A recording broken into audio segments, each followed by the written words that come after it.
interpreter, and I am here to do some cosmic tea. I've been wanting to go live for a few days, but I was braiding my hair and it took forever. I'm not someone who enjoys doing hair at all, which is why I braided it. But I think that in my entire life, I've only done extensions on myself one other time before this, and I hated the process and experienced so much that I never bothered to do it before. And also, my cousin and my sisters do hair, so I would just have my cousin do it. But I had to do my own braids this time because it has just been so hot in the city. And by the way, if you are not watching this when I'm recording it, it is a holiday in America and it's very loud, and I live right now at this present moment on a very busy street in a very popular neighborhood, so it's just going fucking crazy and there are fireworks going off. So I did close the window and turn the air conditioning on so that it would be less hot, I guess. Oh, there they go. There are the actual fireworks. They've been setting them off forever, and I haven't seen them, but I see them now. And I do feel like 7 of Pentacles. I do feel like things have been really hard lately. It's felt like we have been trying to like till the soil of our experience, but I do feel like some of us, like, the universe is not allowing us to, I know so many people, like so many of my friends are unemployed right now. And they're highly qualified, like very talented, beautiful, intelligent people, and they, like so many of my friends, are unemployed right now. You can't even get food service jobs right now, you know what I mean? And 2, 3, 4 on the timer. And I do feel like the Emperor in reverse. The reason is because there's no use in tilling this soil. We have been moved to a new echelon of being, and Spirit has not wanted us to waste our time or our energy investing into a system that is dead and dying. It made more sense for us to rest than it did for us to do the most for other people, and not get back what we deserve, is what Spirit is saying. So if you have been going through this experience of feeling like, you know, I feel like it's the psychological warfare.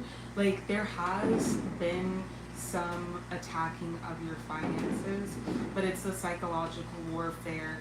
And for some folks, it's really, well, how's it going? For some folks, it's really more so about like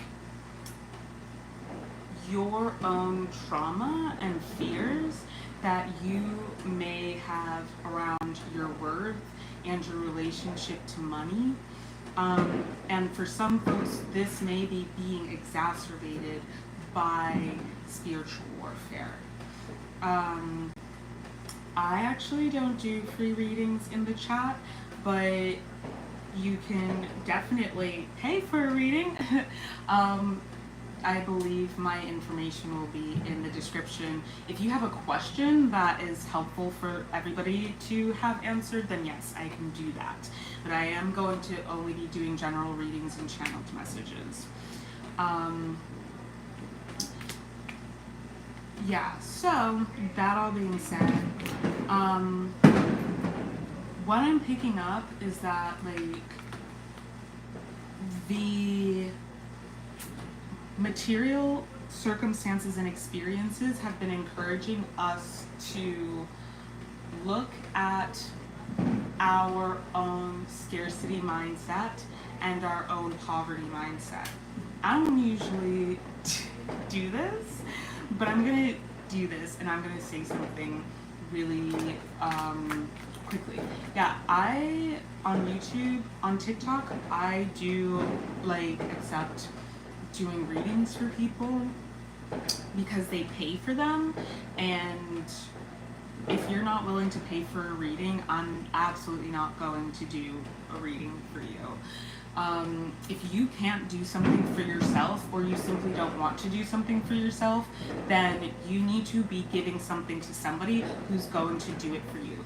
That is the reason why we tip people in the service industry, because people in the service industry make less than minimum wage because their profit is based on getting tips. So if you can't afford to give a tip, if you can't afford to pay for something that you want, then you can't afford it, and you just have to be okay with that. You know, I don't always have money to be able to offer to practitioners for their services, but I will offer them trades. I will offer them for me to do a trade for them. Babes, I literally have modeled for Ryan fucking McGinley. Let's be for real. I'm a user on this channel.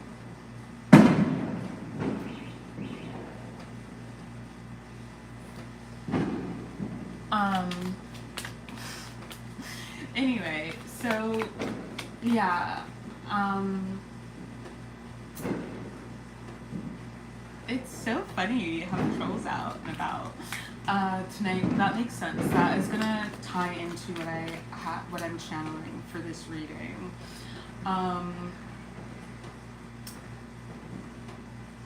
But yeah, when I get services, like I have literally saved up hundreds of dollars to be able to pay the practitioners that I want to work with. Like I have paid people $400 for their services. I have paid almost $100 to go to workshops of high priestesses that I really appreciate, and like I'm honored to work with them. So if you're not willing to do that, and you're not even going to offer exchange, you will be punished spiritually for such disrespect, especially to priestesses and priests. Like, you have to understand that that is not going to fly, literally. So you have to think about the kind of karma that you're putting out into the world, your actions. Honestly, I've been sitting on the compliment that you look radiant. So thank you so much. Thank you. I appreciate you, and I appreciate all of the beauty that you bring to this space.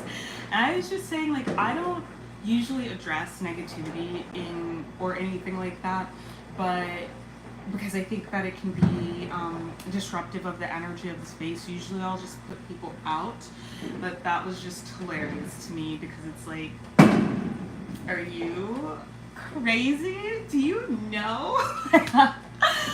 But yeah, we don't need to. I actually got a channeled message about that earlier this morning. I will tell y'all, I did not sleep until 7:30 this morning. Like, the energy lately has been absolutely insane, and it has been just like super high vibrational, super also chaotic. So I do feel like there's chaos magics being thrown, and yes, a lot of distractions, and distortions and delusions. And I do feel like, you know, some people are getting triggered, but what I have channeled is spirit being like, don't bother feeding into that. Like, don't feed into being triggered. Address what it is bringing up in you, and look at how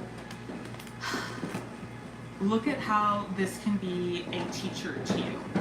So in terms of like, can I get a reading? I have 4 of Pentacles here. It's really, we need to let go of the old world and our fears and our triggers as they relate to the old world. Like, that stuff has got to go. That stuff we have to let go of at this point in time, because it's not feeding us. It's only like, we are able to be controlled by others. And that is one of the main ways that the adversary gets at us and attacks us and brings us down. and gets us trapped in karmic loops is by activating a trigger that is unhealed, activating an unhealed trauma wound, and getting us to act out in shadow. And karma is the Sanskrit word for action, so we go right back around that loop. And so I just feel like I have seen a lot of people falling into that trap where we are allowing folks to disrupt the flow, disrupt the vibe, and hijack our time and our energy. It can be in such subtle ways. And I just want to tell y'all, like, for me, it's like, if I don't have haters, if I don't have people trying to bring me down, I'm not doing anything right, because the enemy, the adversary, Shaitan, does not go for people who have, like, they're not going to throw distractions or spiritual warfare. They're not going to go to battle with your whole spirit team for you if you're not valuable, if you're not powerful, if you're not worthwhile. So I must be really doing something right.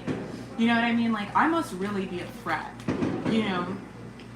I've had, like, people say some really low-key disrespectful things to me in the past week or so, and I've been taking it in stride. I'm not being conflict avoidant, but I'm making sure that I'm processing 11:44 on the timer, processing and asking myself, is it even worthwhile to engage this person, or is this something that's happening because I need to engage it?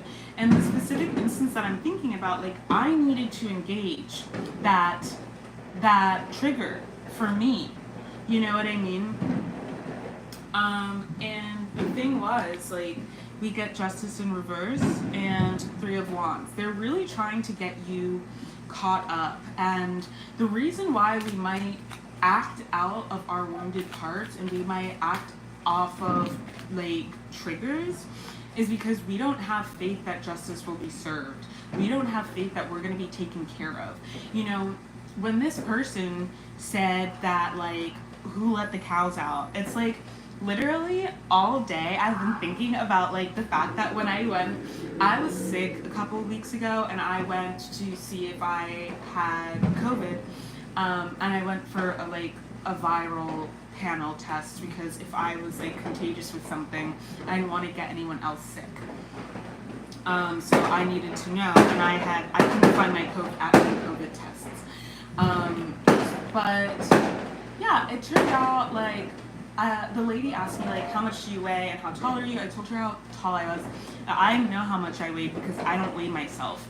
And when she told me my weight, she, like, low-key, I feel like she looked at me kind of, like, waiting for me to, like, be upset about it or something. I don't care. Girl, like, I know I'm a baddie. I'm also 5'10" and African. Like, I got that junk in the trunk. Yes, girl, I'm not gonna be 150 pounds. When I was 140 pounds, I was very underweight. You could see all of my collarbones. Everyone in my family was asking me if I was sick, and I was. I was extremely depressed. I was extremely emotionally unwell. Like,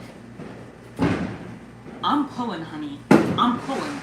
And I know that. I'm no longer delusional from this systemic disease of body dysmorphia and allowing this to control me and making me starve myself. You see how many people are using life-saving, expensive medicine for people with diabetes to lose weight.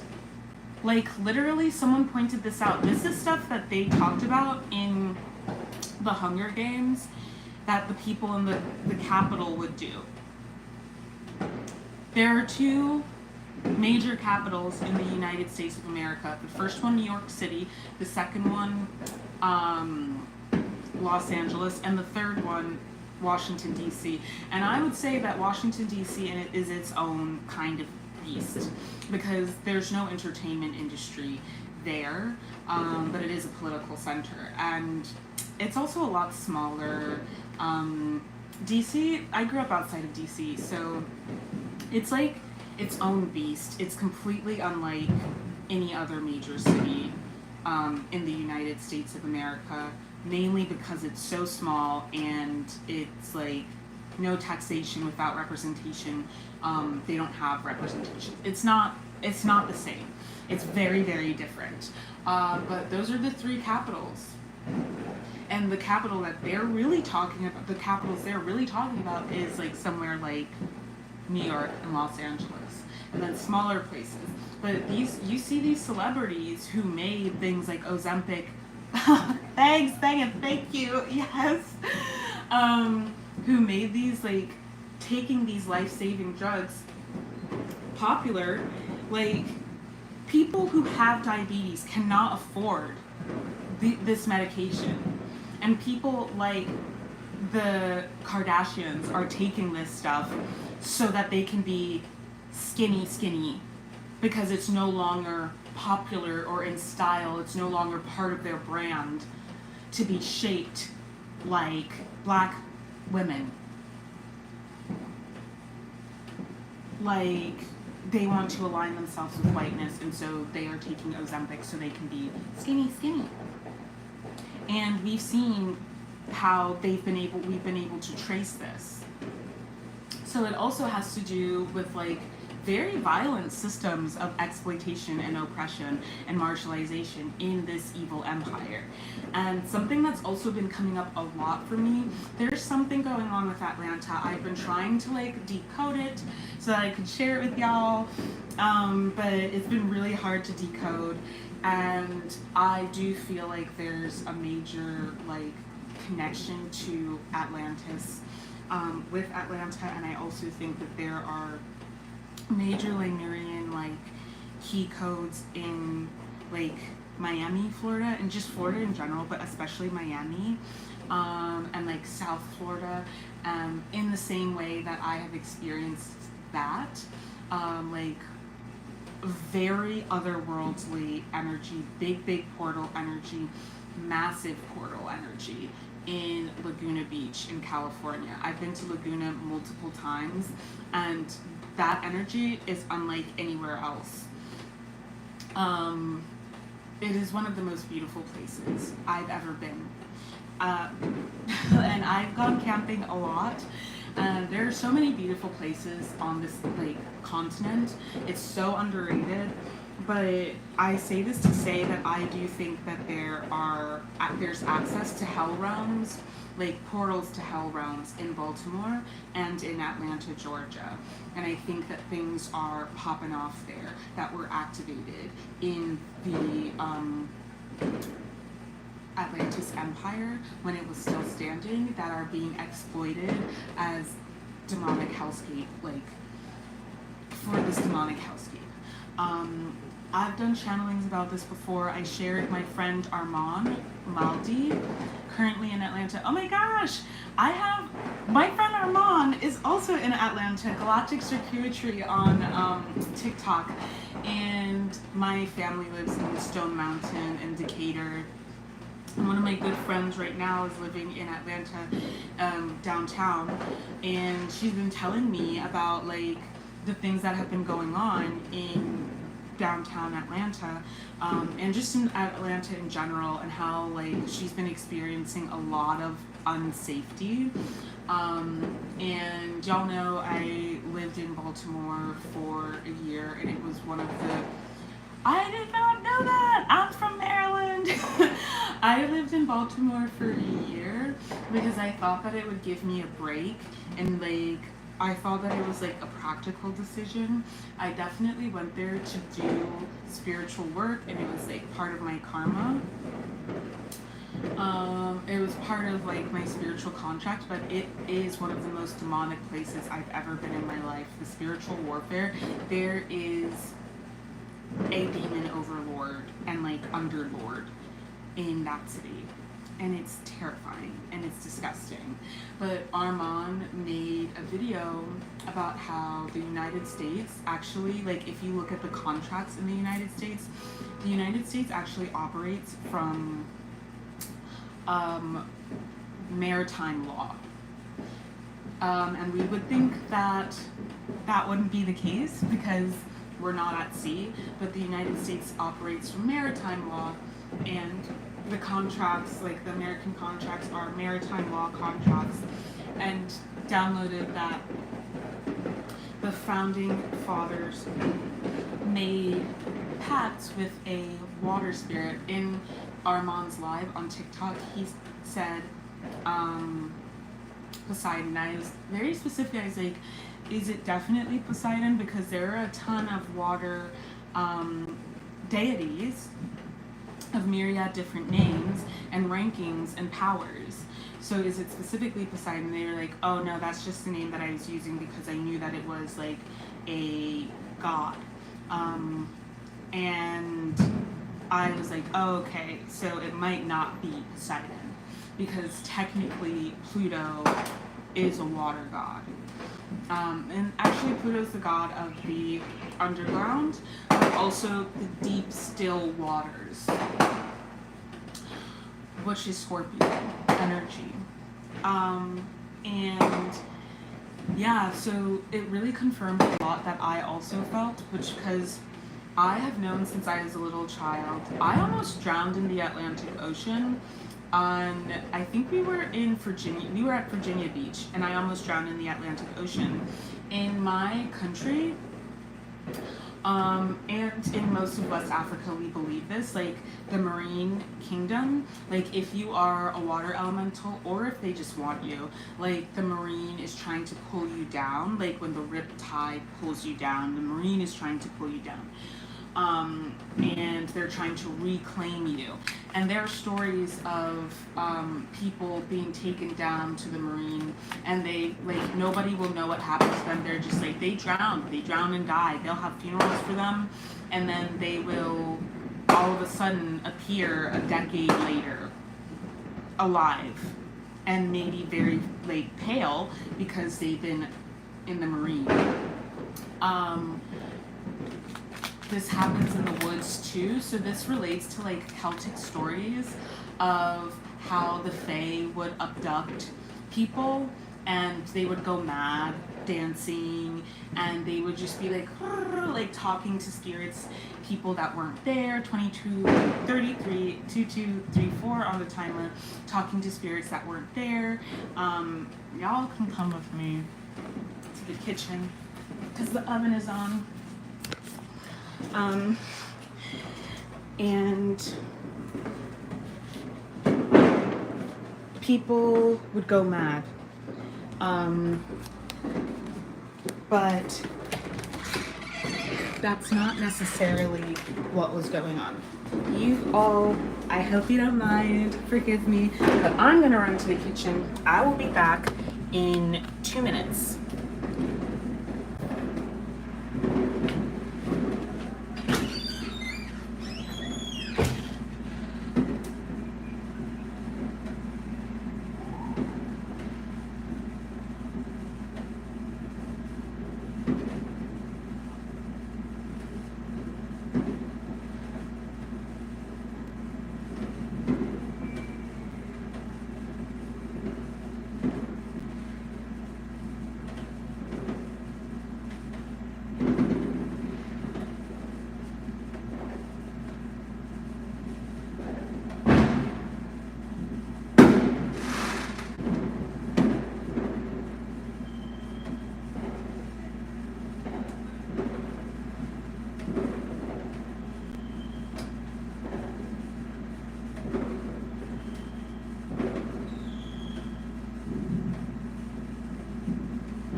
Also, I will definitely leave a timestamp for people watching after the recording.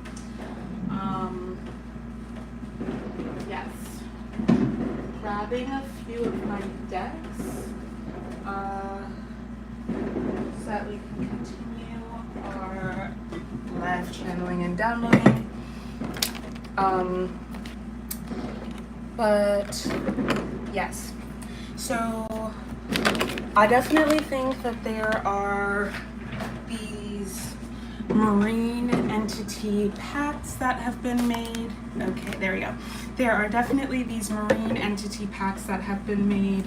2933. Specifically with the Atlantic Ocean, if you think about what happened on the Atlantic Ocean, transatlantic slavery, the transatlantic slave trade took place on the Atlantic Ocean.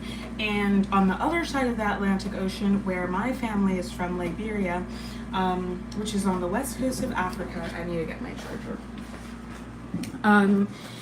There is also the riptide in the Atlantic Ocean. You do not experience this in the other oceans. Like, you don't experience it to the same degree. So it was to the point that, like, my mom and a lot of her siblings and stuff, they didn't know how to swim because they weren't allowed to swim in the ocean. What we cook in, I made burgers in the oven, but I overcooked them, and French fries.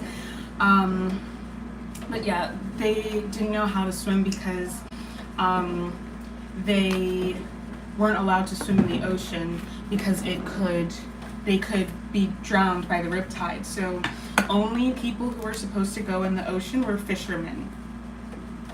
And that was for their safety.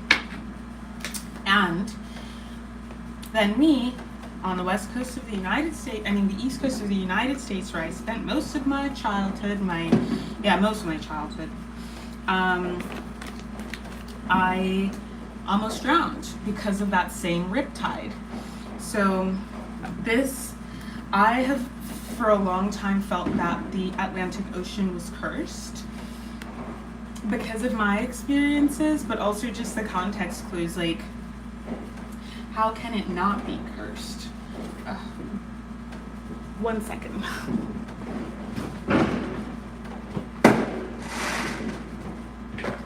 Yes, context clues. Context is everything. How can it not be cursed? And so I do think that a lot of the people who were trafficked who didn't make it to the other side, I do think that there were people who were purposely did not make it to the other side because they were sacrifices to this water deity or entity that they made the pact with. But I channeled this in my channeled message about the vampiric contracts, that these vampiric contracts were created and they were given, like, the founders of the United States of America who established this place were given the ability to, command these hordes of shaitan.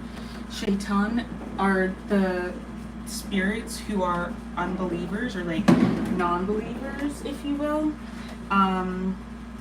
That's the name for them, and that is actually where the name Satan comes from. But it also means adversary, and so these are the adversarial spirits that are non-believers and try to sabotage the work of good people.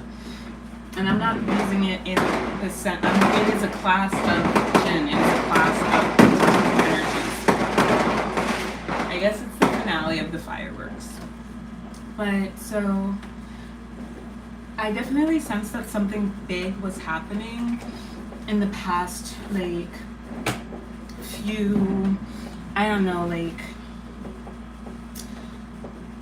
the past couple of weeks. I've sensed something coming. I've sensed something happening, but especially in the past week, and I haven't been online much because I had a lot of other stuff going on. I was processing a lot because of Cancer season, and I thought then, like, that's crazy because think about it. Thank you. This country was made, established, its birthday is during Cancer season, a water sign that has to do with the moon. And one of the things that I have downloaded personally, if you have access to the Crystalline Library, which is my archives,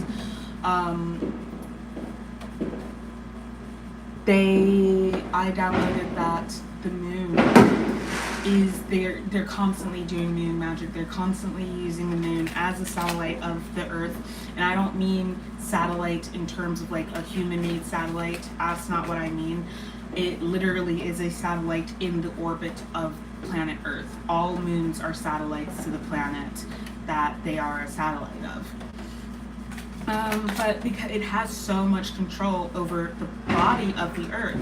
So think about it, you as a little tiny Earth, how much control it has over you as a little tiny Earth.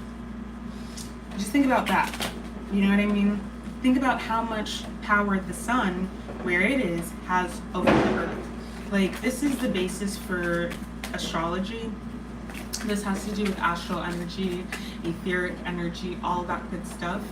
And what I downloaded is that it's being used and exploited to launch emotional and mental control and attacks to keep people enslaved. And if you think about it, rings of Saturn, the rings of Saturn are, oh, look what we got.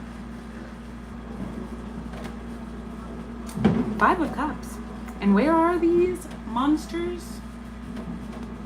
In the ocean. What I downloaded is that they are no longer able to, like, their paths have ended and they're not getting renewed because they're not going to be able to have access. Like, they can't use that same magic anymore because it's 2144 on the timer, on the clock rather, so it's 144. So they're not going to be able to use that same magic, and a lot of, like, they can't use the same forces that they were using before because they cannot reach us who have been progressed. They cannot reach New Earth. They're not in frequency enough to be able to do that. Earlier today when I was channeling, before I went to bed very late, I channeled bring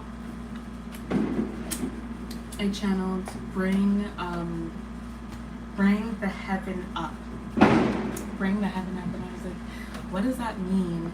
I'm going to grab my iPad so I can show you what it means.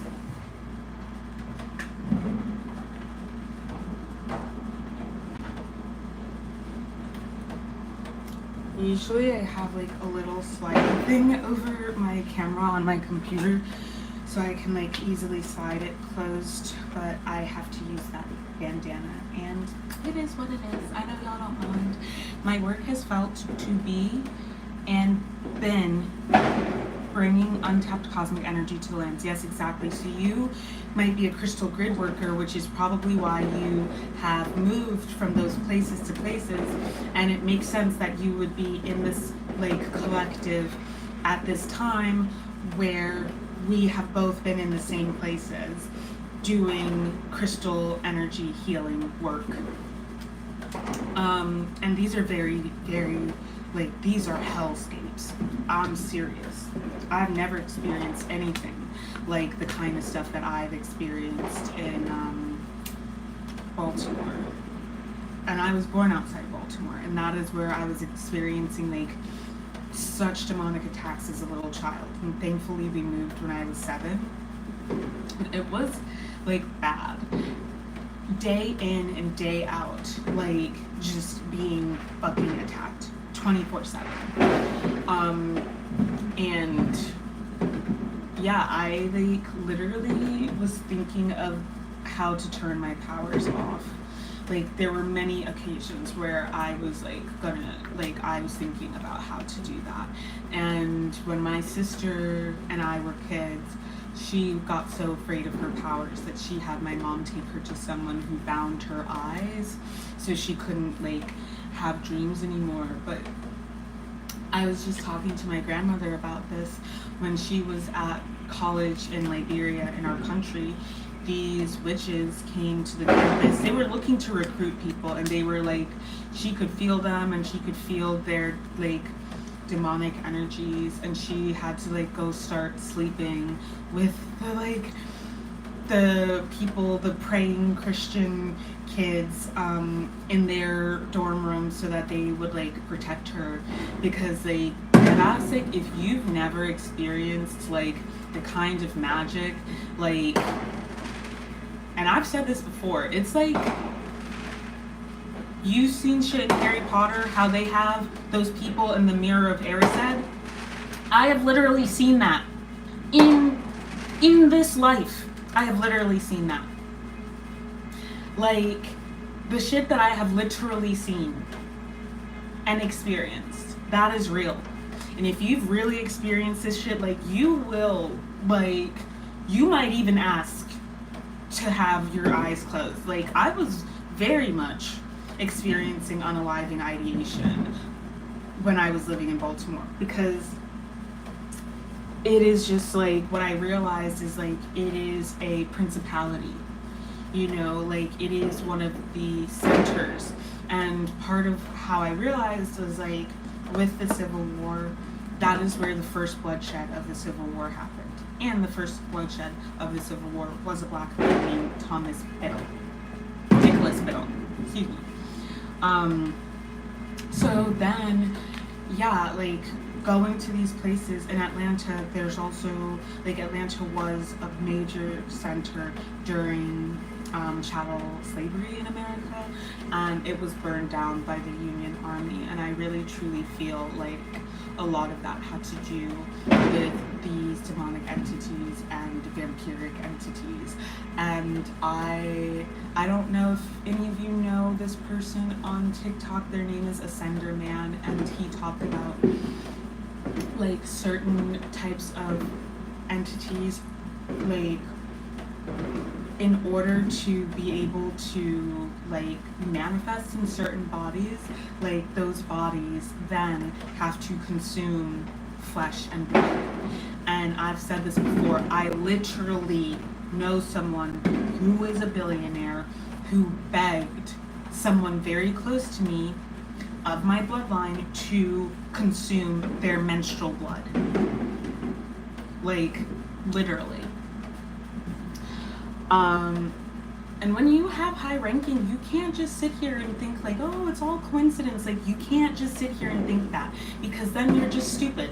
Unfortunately, you're not someone who thinks critically. It's just like Wednesday said, that Agatha Christie said, literally would beg her to consume her menstrual fluid.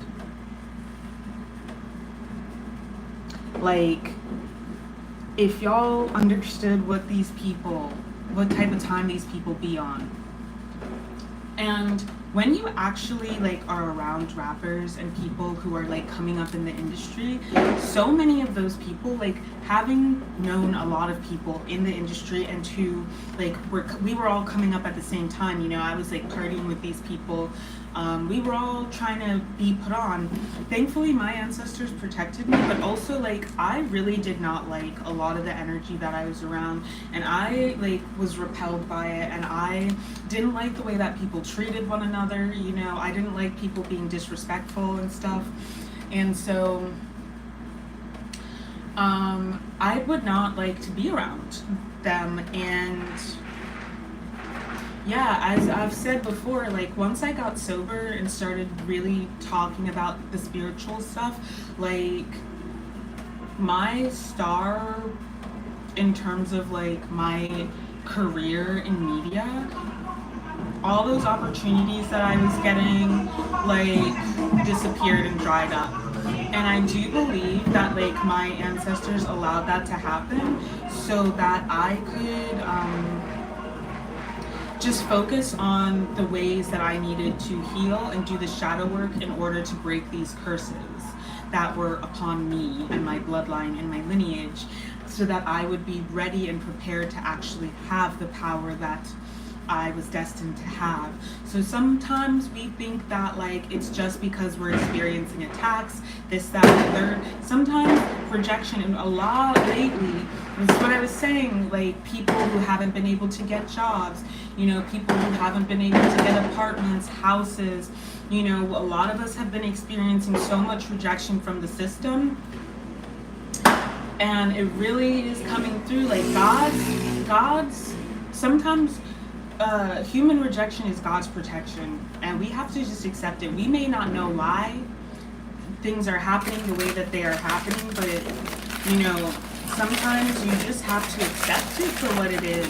And I was saying this before, you know, some of us, the universe or our higher power, whatever you want to call it, is allowing these things to happen because they're using the enemy's tricks in your favor. And that's 4, 5, 6 on the timer. That's truly what I believe, is that, like, you know, people have free will, but I truly believe that my higher power uses people's bad faith actions for my benefit and for my favor, and ultimately it's always to their downfall. So those are just, if you want to be a dumb asshole and you want to cause harm and you want to be problematic, that's you sabotaging yourself. It doesn't make any sense. And if you're really that calculating and you're really that Machiavellian, then you would actually realize it's just easier to just be nice and do right by people, even if you don't like them, even if you're just like, oh, fuck it. It would even be better for you to just leave people alone.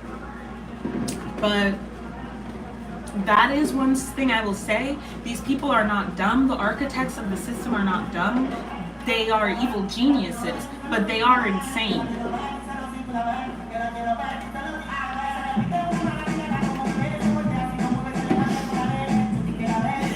It's been like dembow season and reggaeton season on this clock for the past like 48 hours, which I love because I love dembow. Exactly. It is honestly like one of my favorite genres to hear people DJ at the function. I love it. I live for it. But with this 5 of Cups, like I said, I really do feel like there's been a lot of chaos magic being thrown to make us feel like we are in chaos, to attack our minds and to attack our finances. And Spirit's like, they can attack your finances, but that doesn't fucking matter. Like the banking system, that is made up. That's not me. These systems and structures are not me. So you know you've still been eating every single day. You know that you're still housed while you're on your journey fulfilling your mission. You don't know every single part of what's going on, because otherwise you maybe wouldn't do what it is you're being called to do or what you've agreed to do in your spiritual contracts. If I knew the shit that I never wanted to go to Baltimore in the first place, but I knew that it was the practical thing to do, and I prayed about it, and it was the thing that I was encouraged to do by my spirits, and it was the most horrendous experience. But I knew that the whole time I was there, I knew that Spirit had put me there to fulfill like some sort of task that I had to fulfill because of the nature of who I am as a crystal grid light worker. And I hated that, but I knew that I had to do it. If I had known, I wouldn't have gone. You could not have gotten me to do it. No, you couldn't have. So I couldn't know. But let me tell you something. You gotta have a really big rank on you to be experiencing the kind of shit that we're experiencing. Because these hoes out here who is just hunky-dory, they don't have no rank on them. They don't have any rank on them. Tell you that much. But I'll wrap up what I was saying about these Atlantis portals. Actually, so what happened was somebody, like, they asked me where I was from, and I was like, oh, I grew up in Maryland, outside of DC. And they were like, oh yeah, I can tell. And I was like, what does that mean? People have really controversial, it's apparently very controversial to be from Maryland, because people don't want to acknowledge that we are a southern state, but we are. And if these people actually knew anything about the history of Maryland, they would know that, but they don't. So they just say things that they don't know because they're ignorant. And I was like, they were just like, yeah, I could tell. And I didn't know what that meant. And so I was like, yeah, people keep asking me where I'm from because I guess they like don't know where my accent is from. And they were like, oh yeah, it's because you talk white.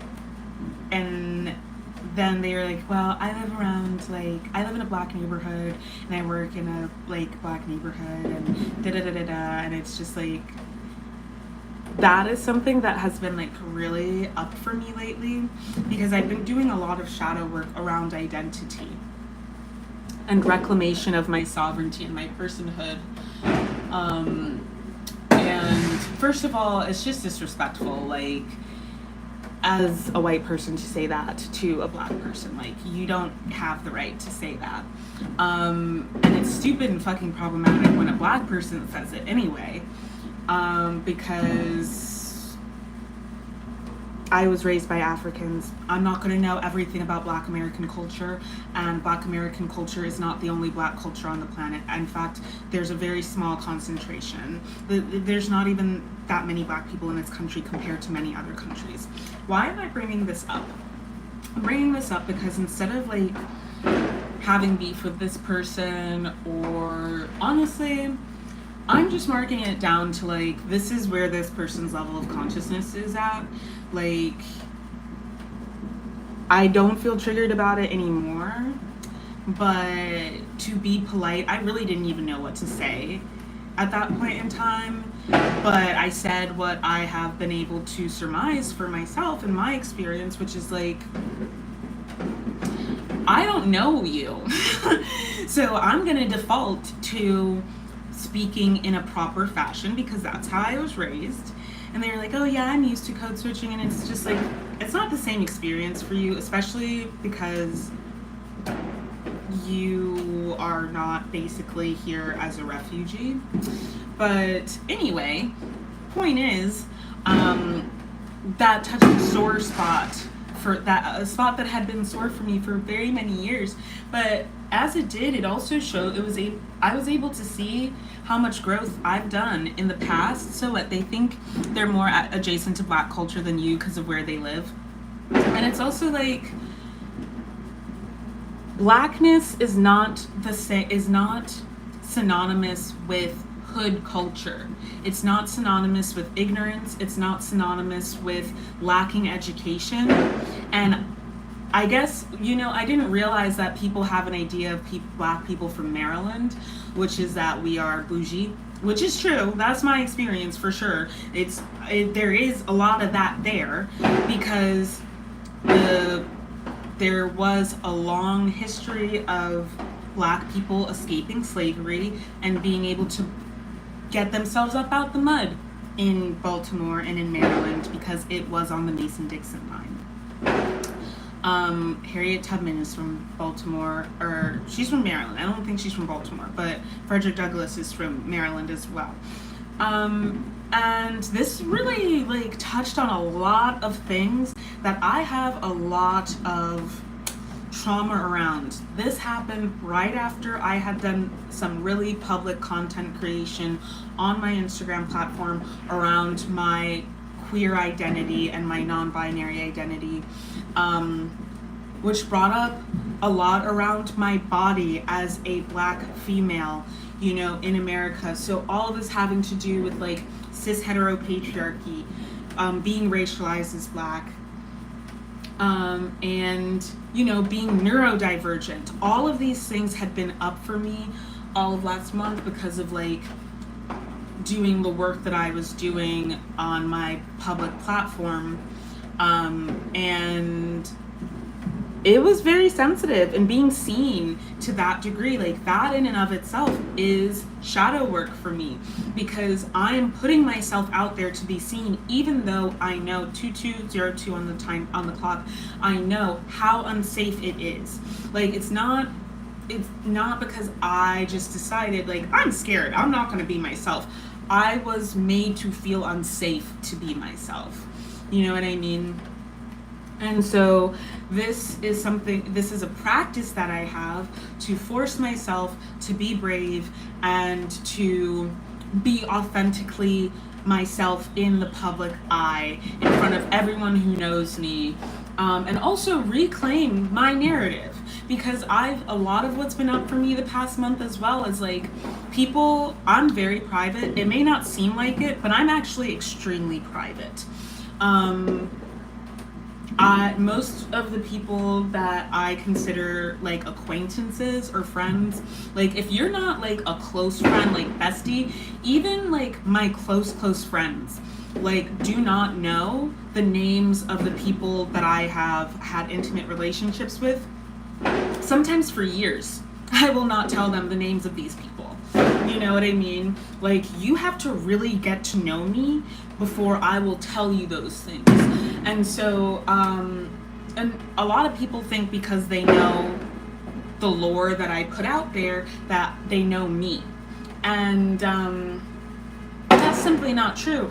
But I know that there are a lot of narratives flying around about me and my reputation because I haven't spoken up, but people want to yap and run their mouths, but I haven't told my side of the story for most of these situations. And so I'm just allowing people to think what they want to think. I don't need to control the narrative. I can't control what other people think about me. And so much of my life and my energy and my co-creative power was invested in trying to control people's perception of me. I can't control people's perception of me. So I may as well not make myself miserable and just be my fucking self.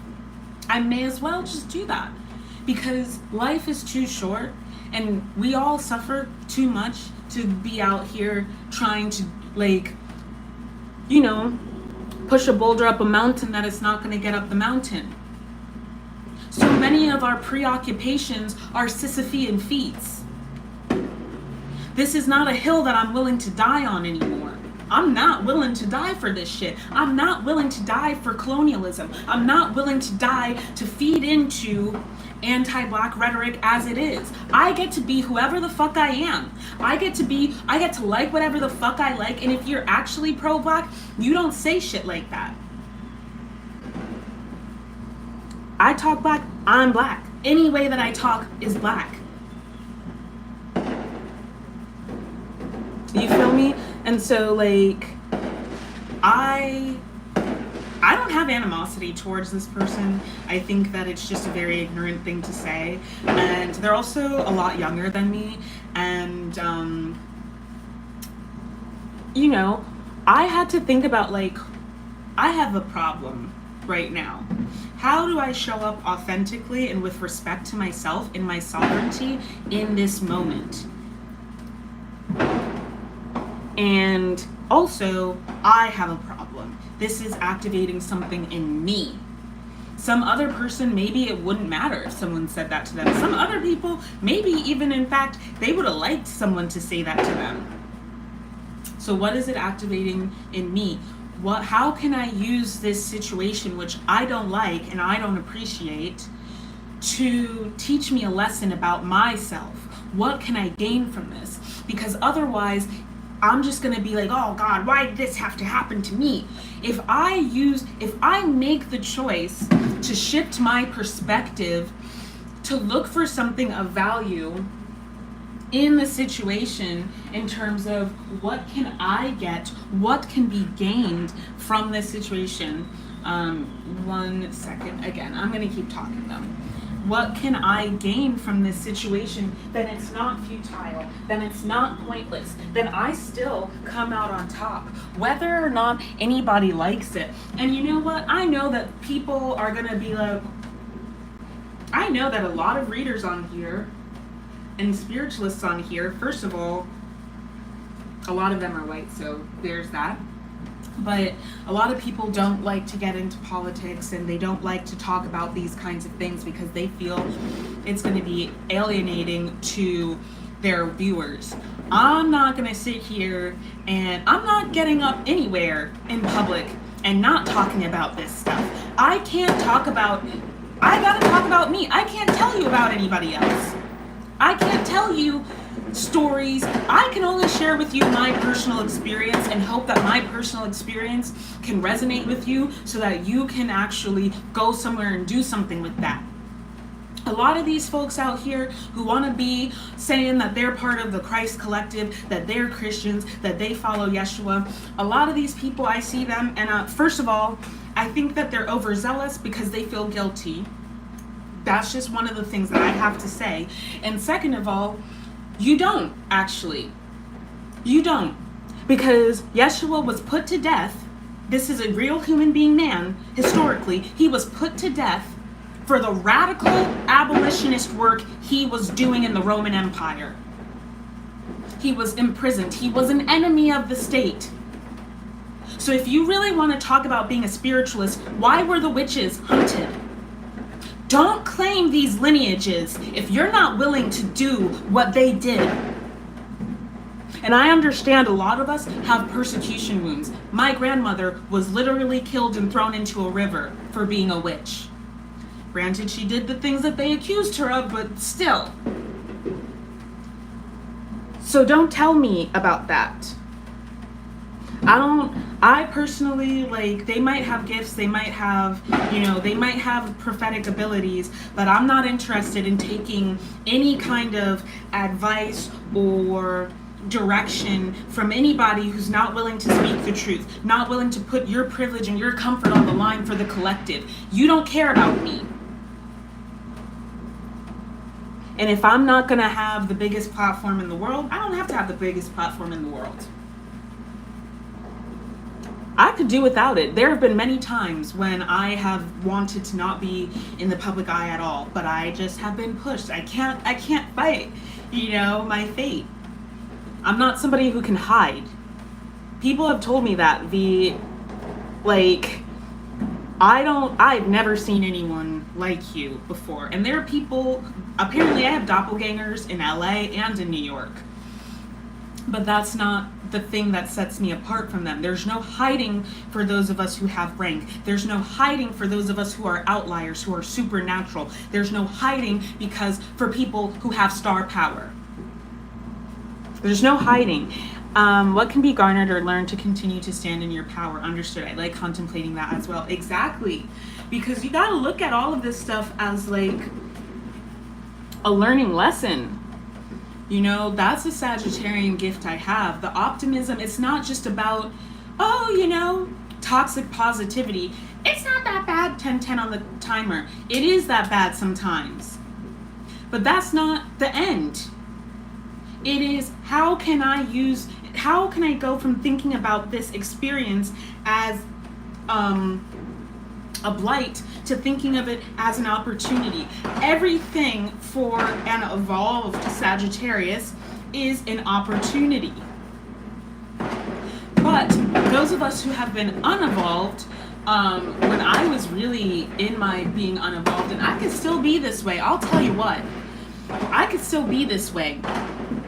When I was really in my low vibrational, my trauma responses, and that's how I ran my life, When I was in that energy, I really, I ran from situations because 2211 on the clock, that's what kept me safe as a child, was running and hiding and being silent. And, I've talked about this on my TikTok. I haven't talked about it on here as much. But my childhood, something that really made it hard for me to be able to accept my childhood diagnosis of autism spectrum disorder is because a lot of the symptoms of autism spectrum disorder and attention deficit hyperactivity disorder also are the same symptoms of complex post-traumatic stress disorder from experiencing abuse and neglect. And my teachers who told my mom to take me to a child psychologist did not know about the circumstances I was living in my house.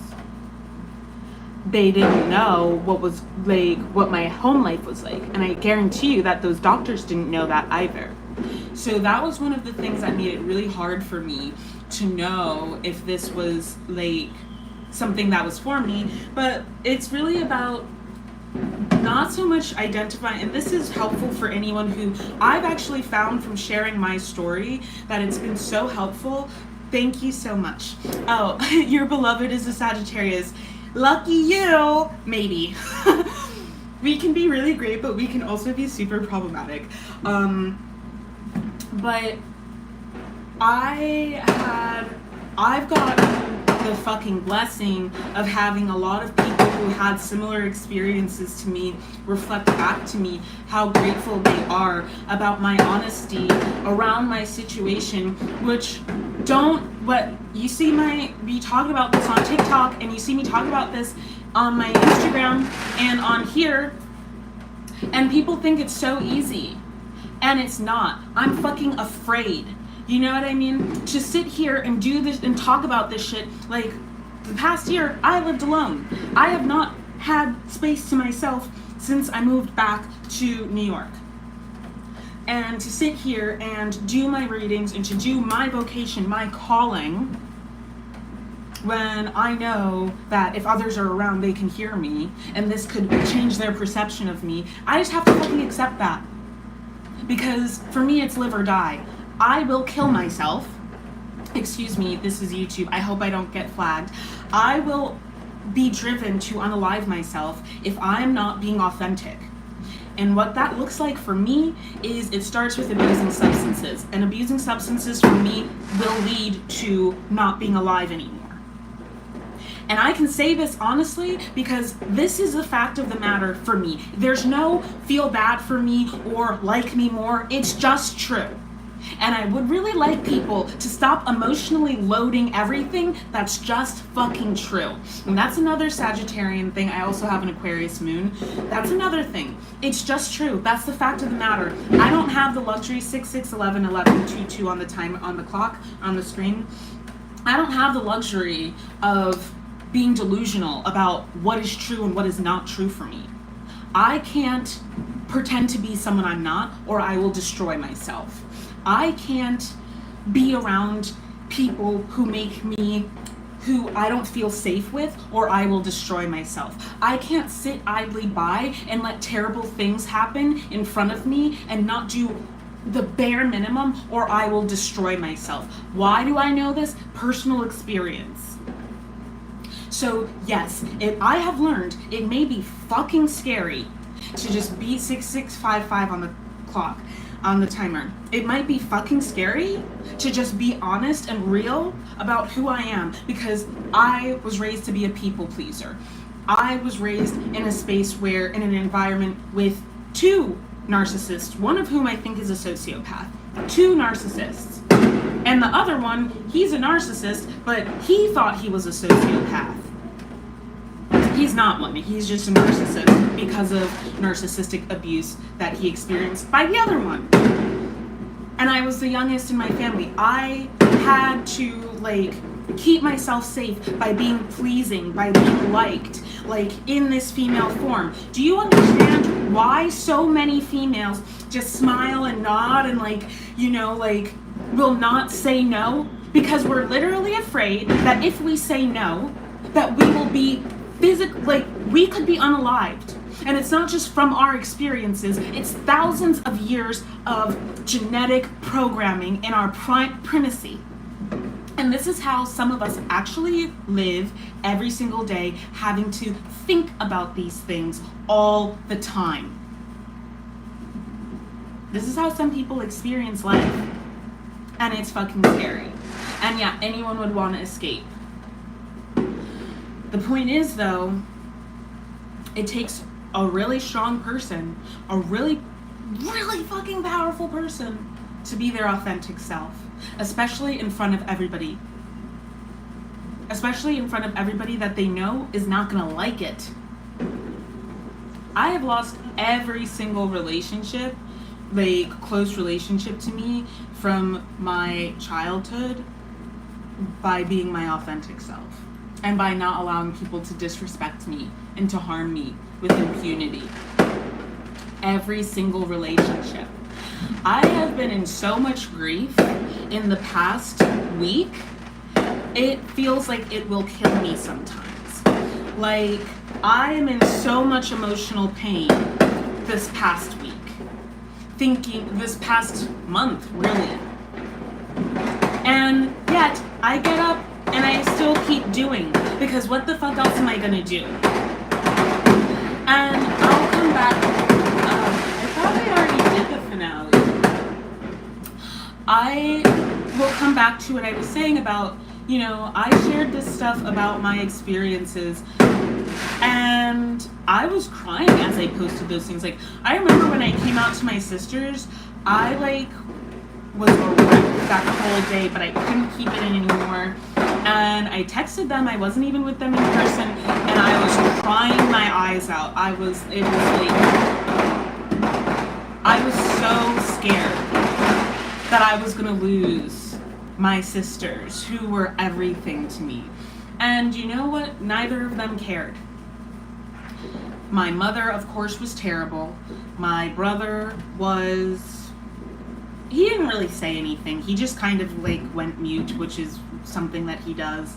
And my dad was great. My dad was great about it. But that was how it felt to post those TikToks about my experience with my diagnosis of autism, ADHD, and CPTSD. But I know for a fact that I helped so many people, and that's what it's about. It's about being of service. And when I shared on my 4th anniversary of getting sober, usually I would share about my experience as somebody who got sober, especially as a party girl and as a survivor of abuse. But this year it felt really important to talk about my experience as a neurodivergent and realizing that I used to self-medicate and to mask. And people don't believe that I'm neurodivergent because look at me. How could I be neurodivergent? How could anything bad have ever happened to me? I'm too desirable for that to be the case. Wrong. A lot of terrible things happen to people who are marginalized and more desirable. It's actually, in a lot of ways, a curse. But I digress. I shared honestly about that, and multiple people got back to me, especially people who are gendered the same as me, some people who are also racialized the same way as me, but mainly people who are gendered the same way as me, and a lot of queer people got back to me and were like, dude, I just found out that this is what happened to me, and I haven't had anyone I could talk to about it. Thank you so much for saying this. And this is really important because thank you for your devotion to you. Thank you. We gotta remember, we are social animals. Our biological systems are programmed to co-regulate. That is why people who have menstrual cycles, our cycles will sync up when we are around each other. Our gut flora literally syncs up with the people around us. Our patterns, our habits sync up. So when I show you what it's like to live my truth and stop fucking saying sorry for it. What do I have to be sorry for? I didn't choose my circumstances. What do I have to be sorry for? I didn't create these systems. What do I have to be sorry for? I didn't abuse myself. I'm not gonna apologize for being authentic. And when I live in that truth, in that reality, I don't have to be sorry for existing. I don't have to be sorry for being born. I give permission to the next person who witnesses me that permission as well. Mind you, I do have family members. My cousin, one of his daughters is, she's on the spectrum, and she is, more high support needs and more low executive functioning. And, I think it's really important that people who have as much privilege as I do, because I do have a lot of it, are destigmatizing these kinds of things. So I do feel that that is my responsibility. And I experience liberation and freedom from doing that. Why? And as I said, the point of me sharing this is to say, like, I didn't do it to keep the relationships that were never meant to hold me anyway. They're not capable containers. And this was something that I've been channeling, and I've been trying to get it down, but I just haven't been able to. As I explained, honestly, I had a meltdown earlier this week because I just have been so overstimulated by the heat, and like Cancer season, I'm always overstimulated, and I was doing my hair, and it was just like, I've been very, very overwhelmed. And so I didn't get this down, but this is something that like has come through for me, is stop projecting unrealistic expectations onto people. Accept people for who they show you to be. 7447-2223. Accept them for who they are. Like, I see people, like I said about this girl who said this thing to me. Like, she was not trying to harm me at all. She's ignorant. She don't know what she's talking about. She doesn't understand, obviously, that what she said was inappropriate. And she thought it was fine. People have made her think it was fine throughout her life. But it wasn't.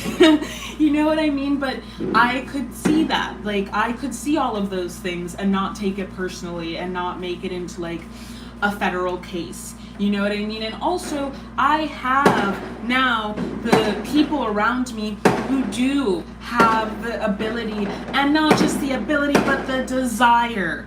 It's not just about one or the other, it's both. They're willing, they're able, and they want to support me. They want to hold me through the changes that take fucking time, the changes that break your motherfucking heart. The grief that I am experiencing, I have said, like I said, it's trying to kill me, bro. Like, this shit I never ever thought would happen, and it's been over a year, and it just, like, the betrayal. You know, betrayal has been up for the collective. It's heartbreaking, and it's really hard because all I want to do is be like, I hate this person. I hate them. I hope this and that happens to them, this, that, and the third, but I know that's not being in my integrity. My job is to be unconditional love and to embody that, and to, you know, show the way to be that. And I'm a human, so that's not gonna always happen. But this person broke my heart, and it's not a fucking romantic relationship. You know what I mean? Like, and it's just bringing up every fucking heartbreak that I've had to sustain because I'm neurodivergent, because I'm Black, and I'm not going to lay down and allow people to erase that, because I'm a female and I'm a survivor, and I'm not going to lay down and allow people to erase that and exploit me, and because I am a member of the proletariat, and I'm not going to lay down and allow that to be erased. I'm not going to let anybody step on my sovereignty. You know what I mean? And because of stepping into my sovereignty, I have lost every single relationship that was crucial to me. And look at me, I'm still fucking alive. I'm badder than ever. Like I said, that lady thought that her telling me my weight was gonna, like, set me off. I did not give a hoot. And I think, as I said, I'm badder than ever. You know, and there have been up until very recently, you know, times when I've struggled, really. Thank you. Can I get an amen? Yes, thank you. I've struggled with wanting to go back to previous times as I've been navigating some of the choppiest waters of my life, and I have to sit here and remind myself, and my ancestors, angels, and great gods remind me that this moment in my life is the best moment I've ever had. Because look at the context of my life. Yeah, I was popular as fuck, and I was pulling baddies, and I was going to all of these like fashion parties, and we were on the scene, and we were young hot things, and I was being exploited and abused, and I had no self-respect, and I was surrounded by fake friends who did not give a hoot or a holler about me and would have let anything happen to me because they did.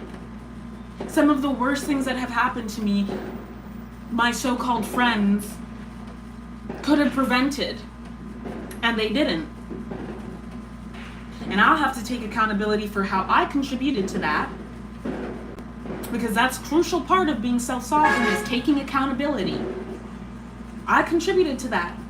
But, you know, today I don't suffer fools. I don't beg people to see me. I don't beg people to love me. I don't beg people to reciprocate.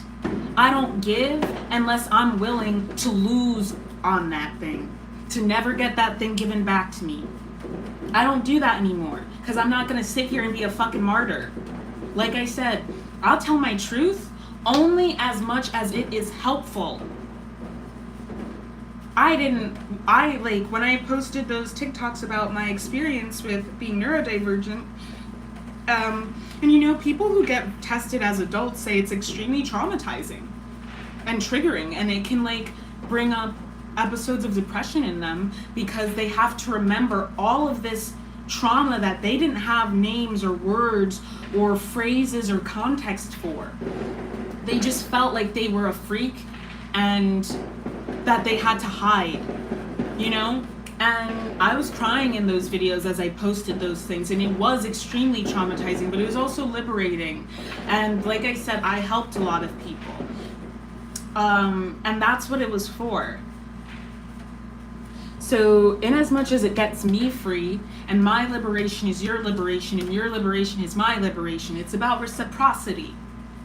And there's a lot up in the collective as well about, you know, the Gnostic story is that the Most High Divine Creator came into consciousness and saw their reflection in this realm that they were in, and they saw that, and they saw it as something other than themselves that was also themselves, and that was 𝗪𝗫, the wife of the Most High Divine Creator. And that reflection has been manipulated and warped in order to control us, right, in this system and structure. And this has to do with the Five of Cups.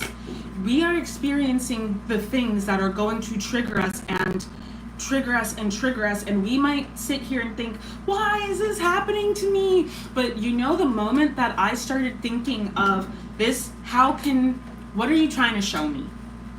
What are you trying to show me? And understanding it's not a one-to-one. Like, there were points in time when I thought, oh, I should only have Black queer female friends because then I'll be safe. And I've talked about this before. When I had a friend group of only Black females and most of us were queer, it was one of the most toxic friend groups of my life. You know what I mean? When I have dated, when I've tried to be romantically involved with people who are racialized, socialized, classified, the same as me, like and those were gay relationships. As I said, they were I didn't say they were also gendered that same way. Completely unsuccessful. So being like, I hate all of this gender, I hate all of this race, I hate all of this class, I hate all of this religion. It's so, like, do better. Don't be lazy. See with your spiritual eyes. Be discerning, because you are going to miss out on peace and freedom by assuming that somebody gets you and understands you and is well equipped to support you because they are of the same projected identity that neither of y'all decided upon, because all of these identities are man-made. They're not real. Why would I be friends with people who don't understand me. We can't communicate. We don't speak the same language. Why would I be friends with people who do not have the same ethics and principles as me? Why would I be friends with people who, or consider people soul family, if, we don't even have any of the same interests?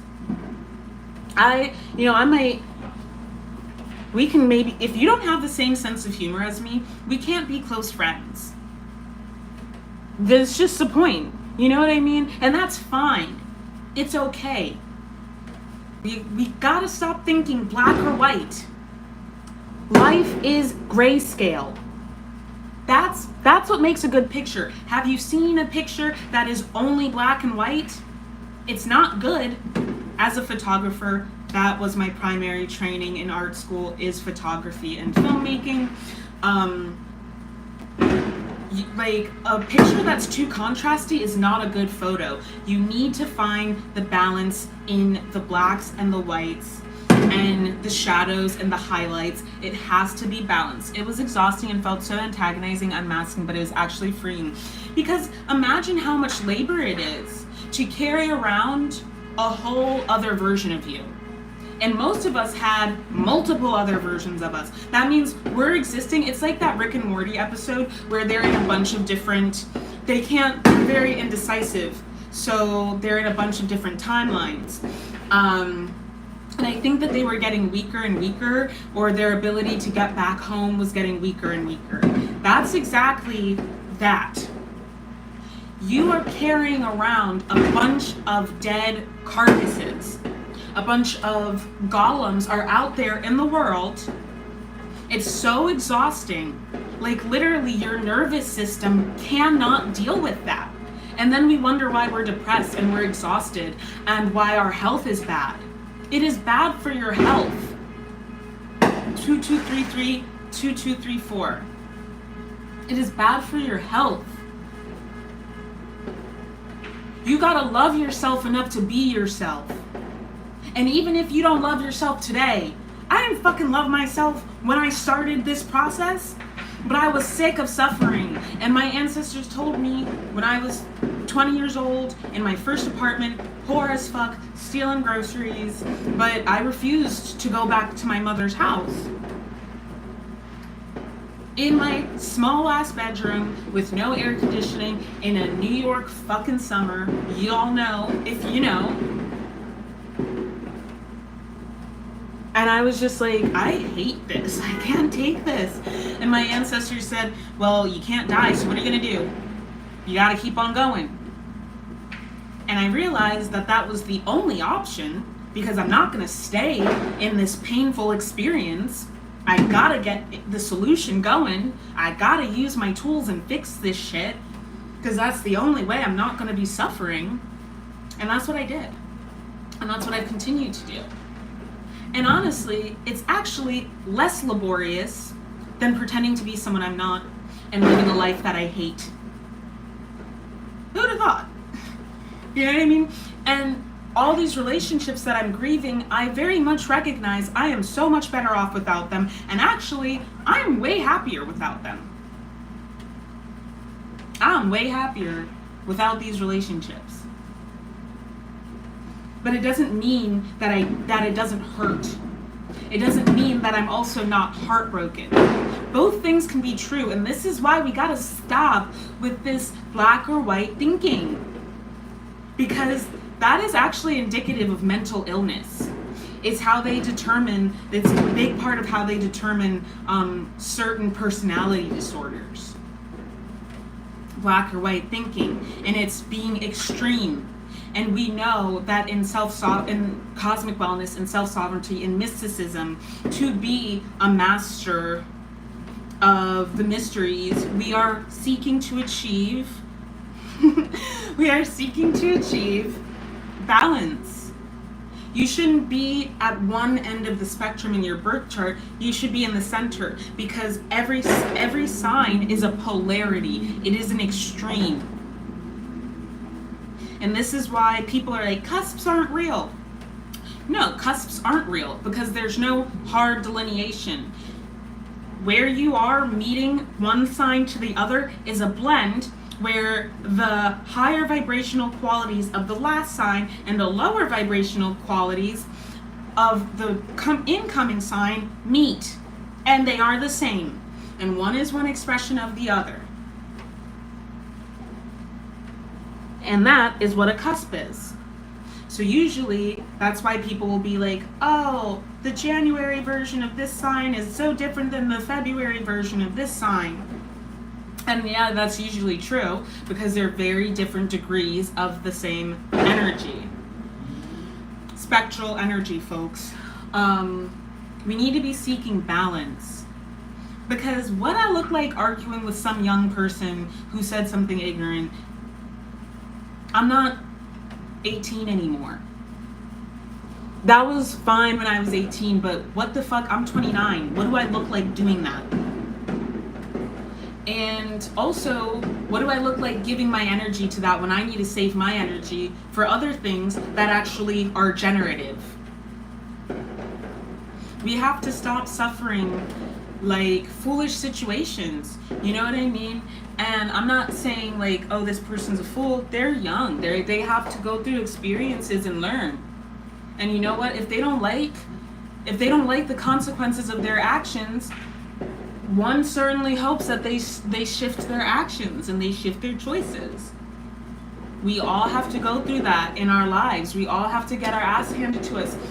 I'll tell you what, the past week or so, I've been feeling a lot of embarrassment about shit that I did when I was younger. And then I say to myself, who the fuck cares? I didn't know any better back then. I learned. The reason I feel bad about it now is because I learned that that wasn't a good thing to do. I didn't know that back then. Or I didn't have the tools and resources to be able to do anything differently back then. Folks, we gotta stop taking so much shit personal, because nothing that anyone does is personal to us. They chose to do that because of whatever the fuck they have going on. Nobody chooses to be harmful towards me because of my identity. People choose to be harmful because they are sick and hateful and experiencing pain so bad that they have to lash out because they don't know what to do with it otherwise. It doesn't have anything to do with me, because an evolved person who is self-sovereign is not gonna do that. I may not like you, but you have every single right to be who you are. And I don't care, because I don't fuck with you anyway. I don't hang out around you.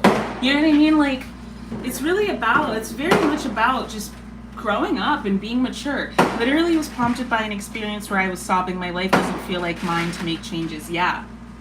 Like, for some of us, it has to feel like our ass is being handed to us in order for us to change.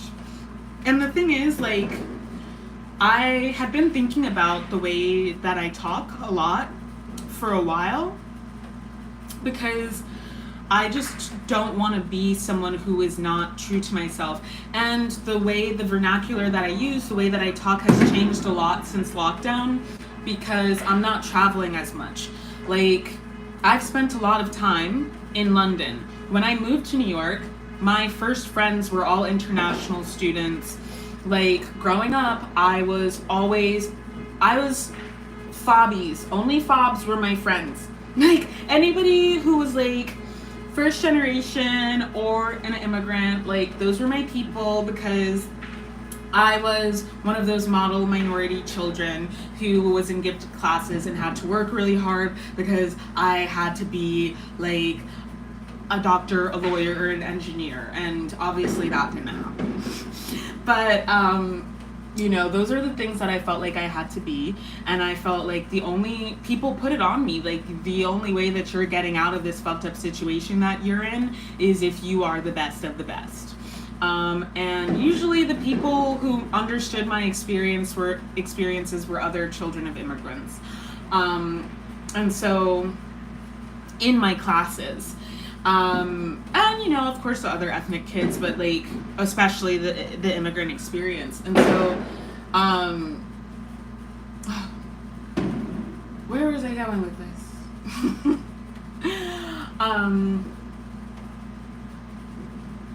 I don't remember. Having our asses kicked in order for us. Oh, yes. I was always around those kinds of people, but for the past 4 years we were in lockdown. I haven't traveled internationally since lockdown because my money has been fucked up since 2021.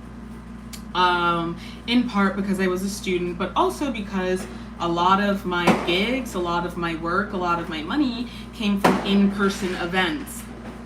And also I stopped working for this nonprofit that I used to work with that was very helpful for my career. And in-person events were shut down for 2.5 years. Then I was focusing on school, and also like when I got sober, my career really kind of flatlined in that way. And so I've been in a completely different world over and over and over again throughout the past 4 years. And yeah, I'm not like, my Liberian accent, why would I speak Colloqua to people who can't understand Colloqua? Why would I do that? And I don't feel comfortable to speak in my Liberian accent in front of non-Africans because I have had people make fun of my mom's accent. I've had people say super racist stuff and super anti-indigenous stuff about my aunts and my family, like when we're talking to each other in our dialect. It's not even, it's English. It's actually like English, but I've just had like those kinds of experiences. So why the fuck would I put something that is so sacred and important and precious to me on the line, you know? And, you know, same for like people who don't know anything about like what the, like when I say real instead of really. If I want to be very proper and really enunciate and use the Queen's English, I guess it's a king now, the King's English, then yeah, I will very much do that. But when I'm being my most real self, I will say real. And I will say things, and you will tell that like I had a pretty country accent when I was a little kid, because I grew up, when I was 7 and younger, I grew up in a much more rural part of Maryland than when I moved to Montgomery County, which is a much higher tax bracket. When I'm with my dad's family, they are a certain type of way, and I will be that type of way, you know? And when I'm with my mom's family, like, you know what I mean? It's code switching, but like, there's not necessarily anything that is super disingenuous about some code switching, because it's just like, that part of me comes to center or to fore. When I'm around, like, when I'm channeling sometimes, you know, yes, I will get into points of like talking in AAVE, but if I'm talking to somebody who I don't know you, and you might not be a safe person, like anytime that I've actually been myself, when I was in the BFA at my school, when I was like myself, people were reminded, oh, you are Black, I forgot about that. So I never ever did that because of how much anti-Black misogyny I experienced, because I was a safe Black person. So, you know, I've been thinking a lot about like the way that I speak, the way that I carry myself, because I've been thinking a lot about the way that people react to me and treat me, and how what I do, how is what I'm contributing to the energy, like giving me back a certain experience. And what I realized is, fuck all those people who don't fuck with me and I can't be myself around. I will do the most that I can to not be around them. Because why do I need to be around you? You're not safe for me. That doesn't make sense. Stranger danger. I don't need to be around you. Am I gonna hang out with this person who said that shit to me? No. If it's a circumstantial situation where I have to be around them, I don't have any beef with them. But we're not going to be friends on our own outside of them being related to my friend. And that's fine, because that was never something that was even on the table. Because I'm not going to force them. I didn't try to convince this person. Like, if you really know how to spot somebody who has, like, some sort of indoctrination from the South, it's there when you listen to it. But I don't know you. And this is another thing. We got to stop assuming that we know people. I told my friend this. I used to think that, I don't do the whole best friend language, but I used to call anybody that I was friendly with my friend. And I didn't have boundaries. And I was indoctrinated into enmeshment. So I was just like, oh yeah, my friend. I don't know this person. And this whole time, this person's like, does not see me the same way. Like, the level of what I have for what a friend is, like, most people, there have been a lot of people who've been like, V, you're the best friend I've ever had. And I'm just like, really? Because I didn't even really, you're just someone that I like, I like you as a friend, but like, you're not my best friend. And it's because a lot of people suck and are not empathetic, and they are not compassionate. They don't give a shit. They don't care. They're not reciprocal. They don't know how to just be humane towards other humans. So yes, a lot of people are just like, oh my God, you're the best friend I ever had. And I'm just like, oh, that's really sad. That's really fucking sad. And I used to call everybody my friend.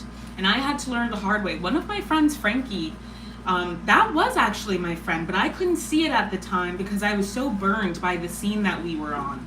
Frankie actually was a friend to me when nobody else around us was a friend. None of the guys that we were hanging out with were friends. They all just wanted to fuck. And once they did that, it was just like, they never saw us as humans. They just wanted to fuck. That was it. They never stood up for the femmes on the scene. They never, like, we were just, objects that existed to fulfill a certain purpose. That was it. And I considered those people my friends. I let them into my home. I cooked for these people. You know what I mean? Like, I really showed love and care to these people. And I thought that we were making genuine connections and really sharing ourselves with one another. But it turned out that they were just doing what drunk and high people do, which is like this kid that I used to, it was actually, he's a grown man. This grown man that like I was cool with, who was friends with someone who was a genuine friend to me. He was like, people just like to do drugs and talk shit. I always thought like, oh, we're making plans to do this, we're making plans to do that, and like I thought it was all real. None of that was real because I didn't know. I don't know how to not be genuine. But other people, that's their default mode. So this is what I'm saying, like, you can't just be out here being undiscerning and not being a critical thinker. Just because somebody looks like you doesn't mean that that's your friend. Clarence Thomas, bro. Clarence fucking Thomas. And what was that guy who was he was running for president and then he went to a Trump rally and he got COVID and died? That guy. Most of these male rappers and a lot of the female rappers out here, you gotta understand, a lot of these people is crabs in a bucket. They're not for you. But we're so focused on the wrong things, we're forgetting that we are in this world. We're not of this world. Is their heart light on? Is this even a person who's empathetic and compassionate? Is this even a person who you can be your full self with? If that's not your friend. And that doesn't mean, oh, I hate that person, I don't fuck with them. If something was going on with them, confirmation. This is important. It's not to say that, like, because I'm an unconditionally loving person. Listen, I want to be like, I hate this person so badly. Not the person who said that other thing, because, yeah, no, I don't hate her at all. I don't have any really thoughts about her. But the people that I'm grieving, you know, I have wanted to say I hate them because there's also been a lot of spiritual warfare trying to activate my shadow to get me like down these negative spirals. I call them misery helixes. And I cannot do that. I have to act against that, and that's radical love. That's radical love, and radical love is what's going to change things, because I don't even hate Donald Trump. I don't. He's sick, and I hope that he gets everything that he needs in this life or the next, because he won't be like that when he gets everything that he needs. He won't be like that when he's restored to sanity. Everyone who ever hurt me, that had nothing to do with me and everything to do with them. They're sick. Something happened to them. And I'm really sorry. Including the people, you know, some of the worst things that have ever happened to me, I've been able to forgive the people who did them, because someone did that to you. And you don't have the tools. You don't have the tools to be able to transcend that karmic cycle and to keep passing around that hurt. And I do. And I'm so grateful. And I'm so sorry that that happened to you. And I want you to know, you gotta say this.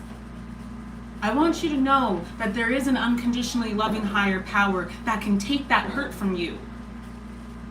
Think about what people had to go through. When I think about the shit that my parents went through, I also wanted to be so mad at my mom lately. I can't. Because deadass, they went through worse than I ever went through. I can't do it. Because I can't imagine going through what they went through. Having 2 small children and your parents being unalived brutally and very publicly, to the point where my mom's mom, they wrote about it in the Los Angeles Times. There are multiple newspaper articles about what happened to my grandmother.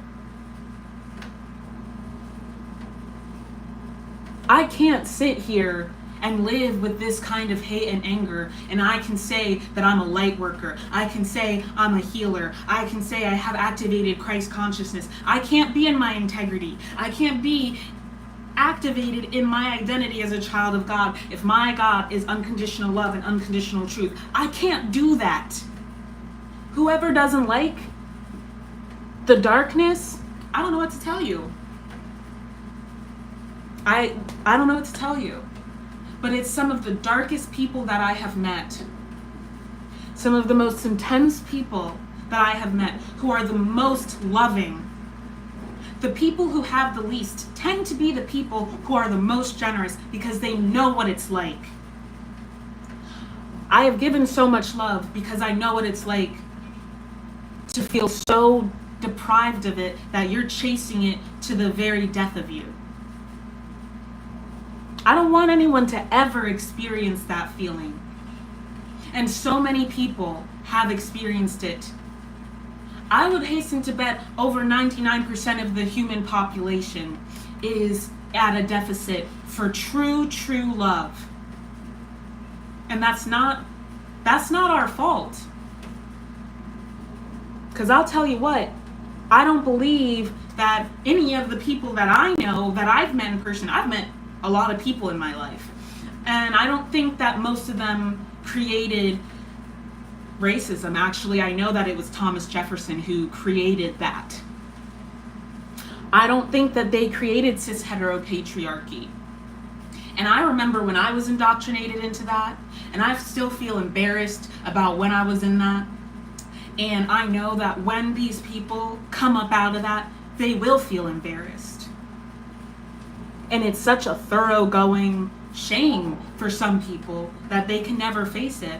There are things that I have done that I'm so ashamed of that I will really do so much to avoid facing it. But I can't run anymore. You feel me? That's what I said about Sagittarians being runners and the escapism, because we see so much Sometimes folks are too smart for their own good. Dostoevsky said, I'm going to paraphrase, but consciousness is a thoroughgoing illness. If I had never developed racial consciousness, I would be hunky-dory, living my best little safe Black person life with people who I didn't realize were covertly racist. And what I came to realize about some of these people is behind closed doors, when there weren't any people of color around, or people that they perceived as being people of color, they would say some really heinous things.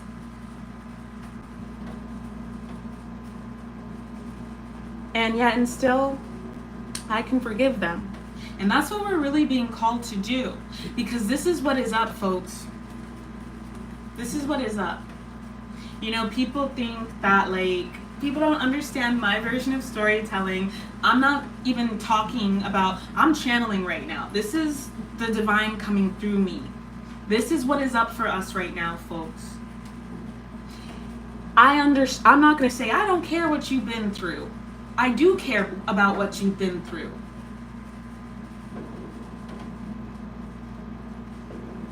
But a reason is not an excuse, and the universe does not take IOUs.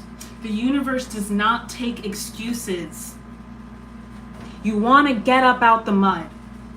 You want to get off the rings of Saturn. You want to get free. You got to do the work. You have to atone. Period. You have to.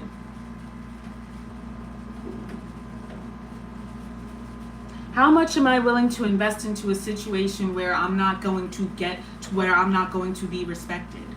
I gotta ask myself that. Where I can leave, or if it is giving me something, I can do what is contingent with that. But we gotta stop over investing. So I will come back to some of the key points here. Dostoevsky also talks about self-betrayal. Nothing hurts more than the self-betrayal.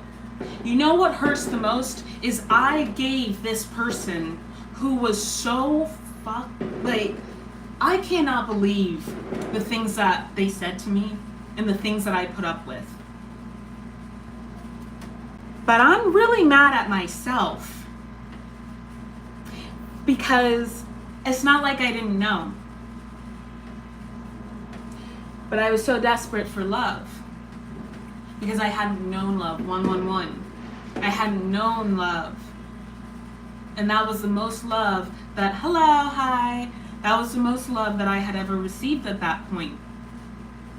Was from that person. And then when I started receiving more love, more unconditional love, I started to realize this person does not love me.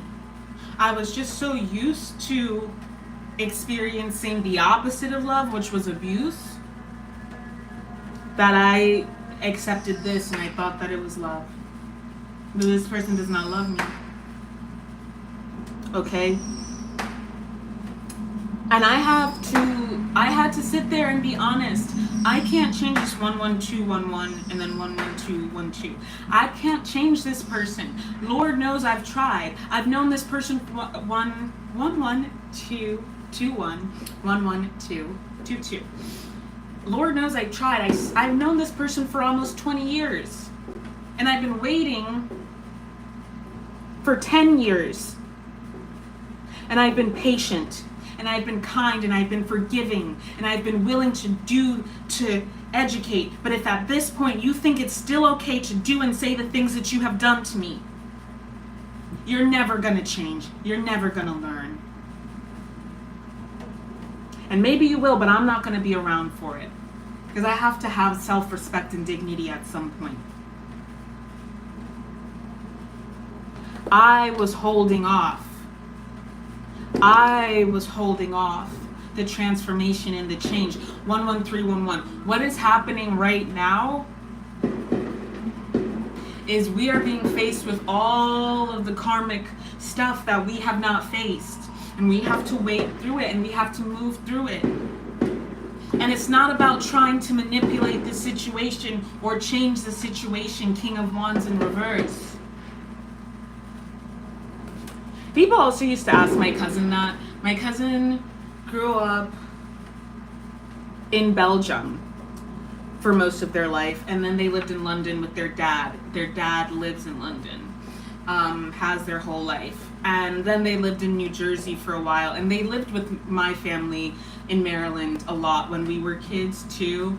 And so they have an accent like that nobody else has really.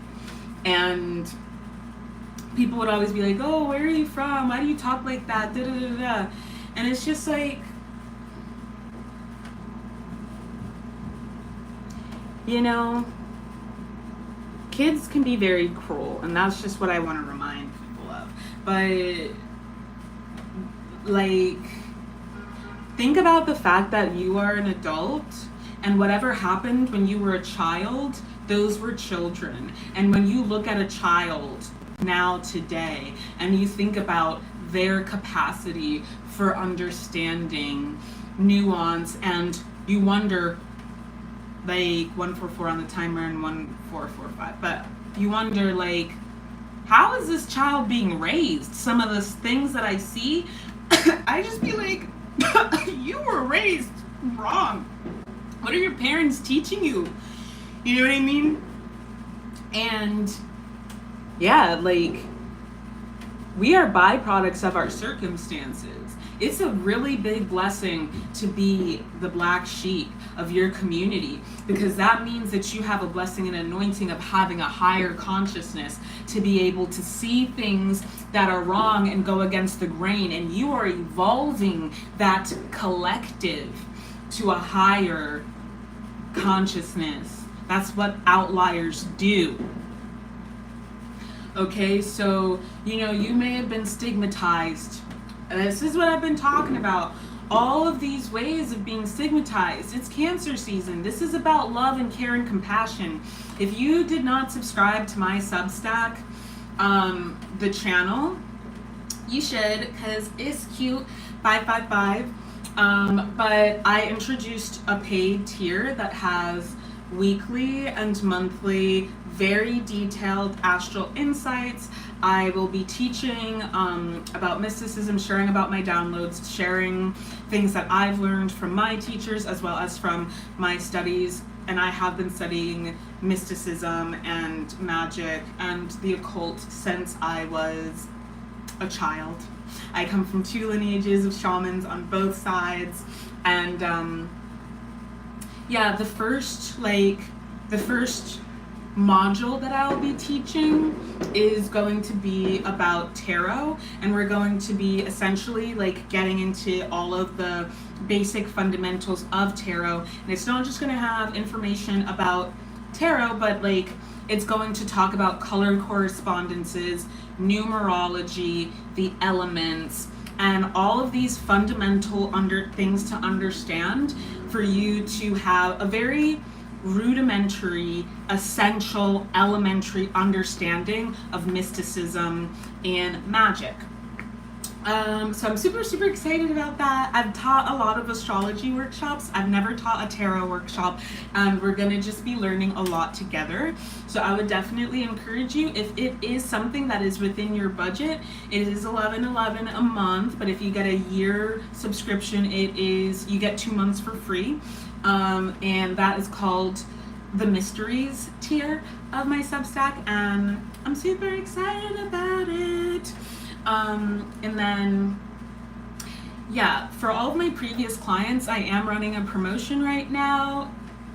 Hit me up, not on here. My email is in the description box, but I am working on getting a shop up that's going to be separate from my website, which is under construction. So you will be able to book through that. I think those are all of the updates that I needed to share. But to recap everything, and I know that this has been one of my longer lives, which is not surprising because I do go long. I do talk a lot because, you know, we go very, very deep. Like, I have 4 Scorpio placements, babes. I was born deep. I was born deep, deep, deep, deep, deep. And I've only gotten deeper. But we're deep over here. So we're going very, very deep, and we're doing the shadow work in some of the deepest, darkest crevices, the deepest, darkest parts of our subconscious, personally and collectively. And that's very hard work. So I appreciate and admire folks for, you know, being a part of this soul family, and sharing an energy and time with me. But as I was saying, thank you. This has been a longer one than I was expecting even, and my food has gotten cold. I literally started this because I was like, oh, I'll just do a short little, I'll put 11:09:11. I'll put the cosmic tea down, and I'll just like be able to eat my food quickly. That is not what happened at all.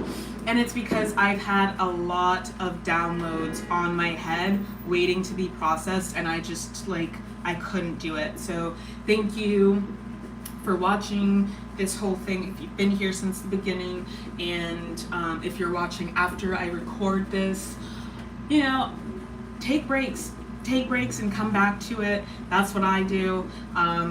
But you know, there's a lot of cosmic tea, and let's go over the key points that like we spoke about in this reading. And let me write down the timestamp so I can put that in the description. 1:20:01. So key points in this reading, and we'll look at the cards, the different cards, because that's kind of my thing that I'm doing, right, as I spoke about. The first card that came out was 7 of Pentacles. This is about hard labor and tilling of the soil. 7s in tarot have to do, for me, it has to do with the collective in our relationships and our interactions with others.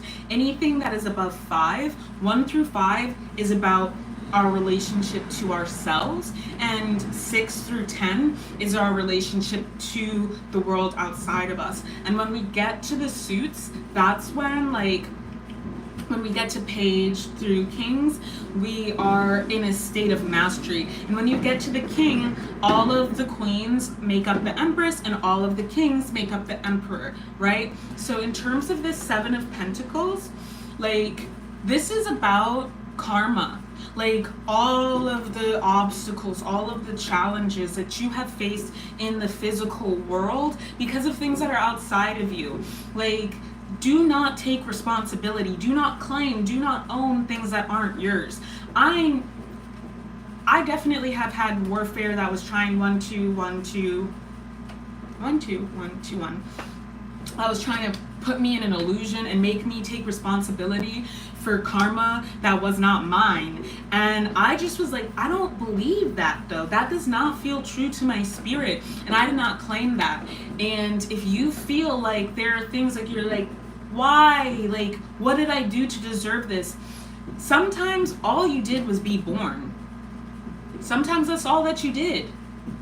It's not your fault for what other people created and did to you. It's not your fault what you inherited. This is 4th house work, this is 8th house work, and it's damn sure 12th house work, especially with this 5 of Cups here.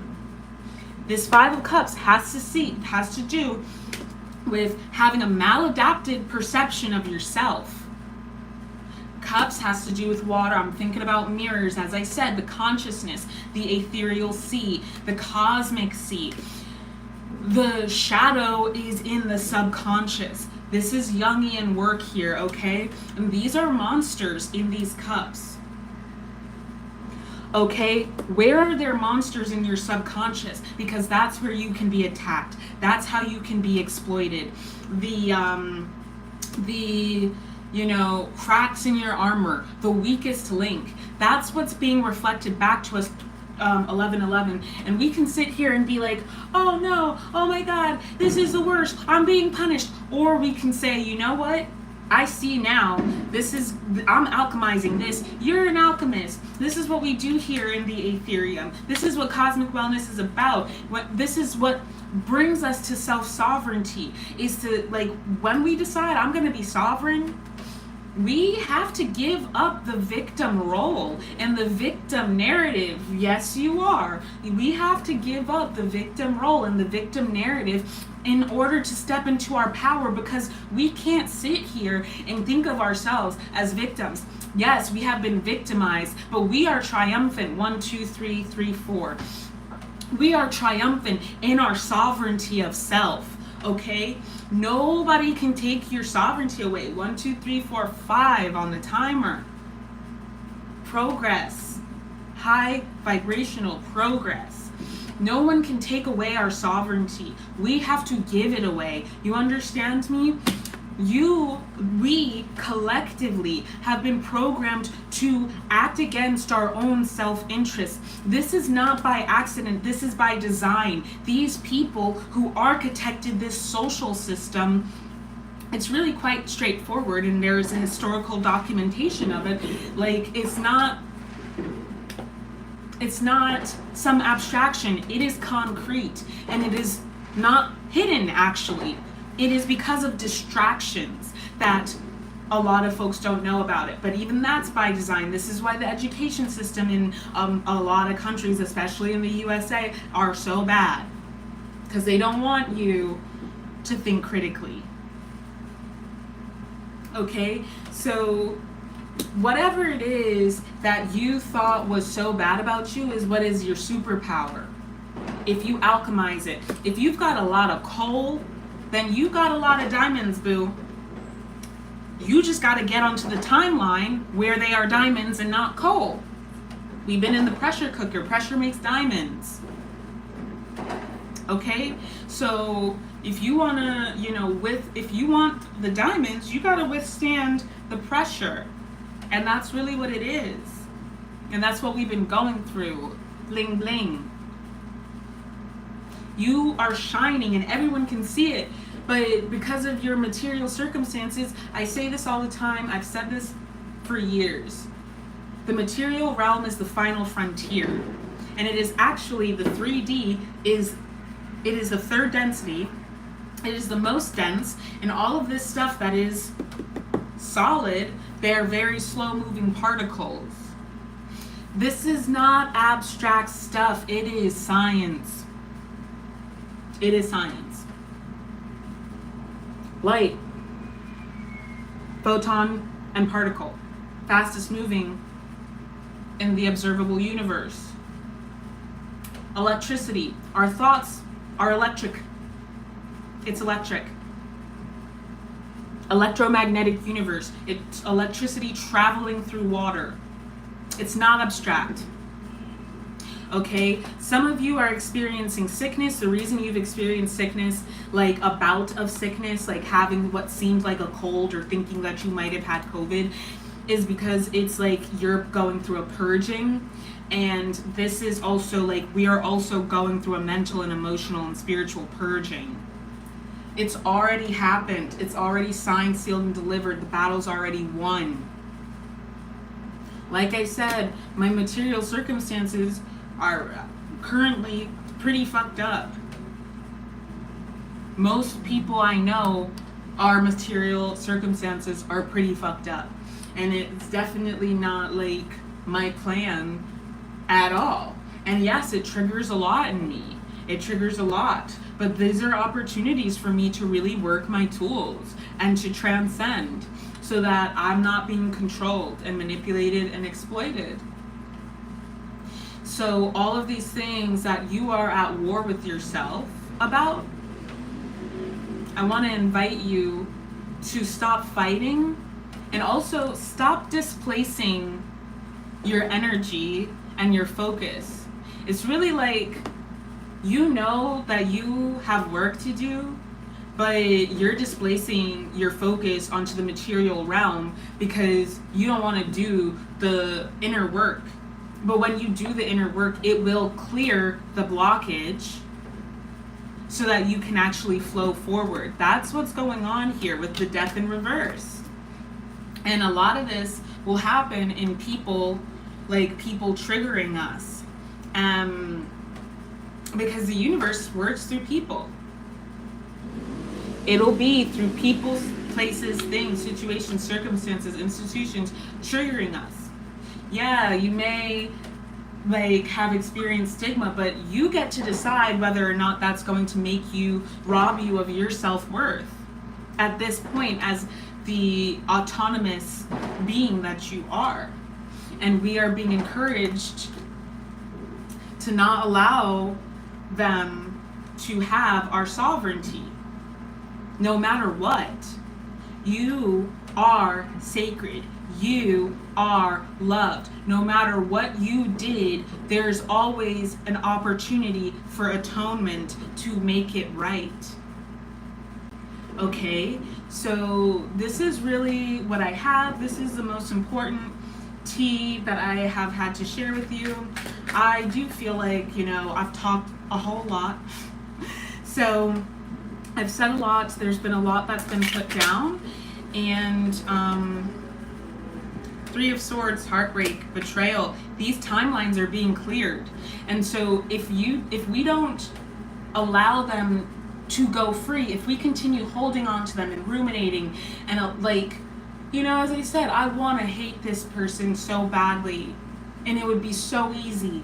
That would be the easy thing, but it's not the sovereign thing, and it's not the thing that's going to get me free. I don't want to live with the pain of hating people anymore.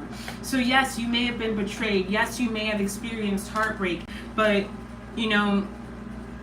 this is an opportunity for you to learn what to fuck with and not to fuck with anymore. 10 of Cups, liberation. Exactly, we are here, family. And I channeled this thing about the green flash.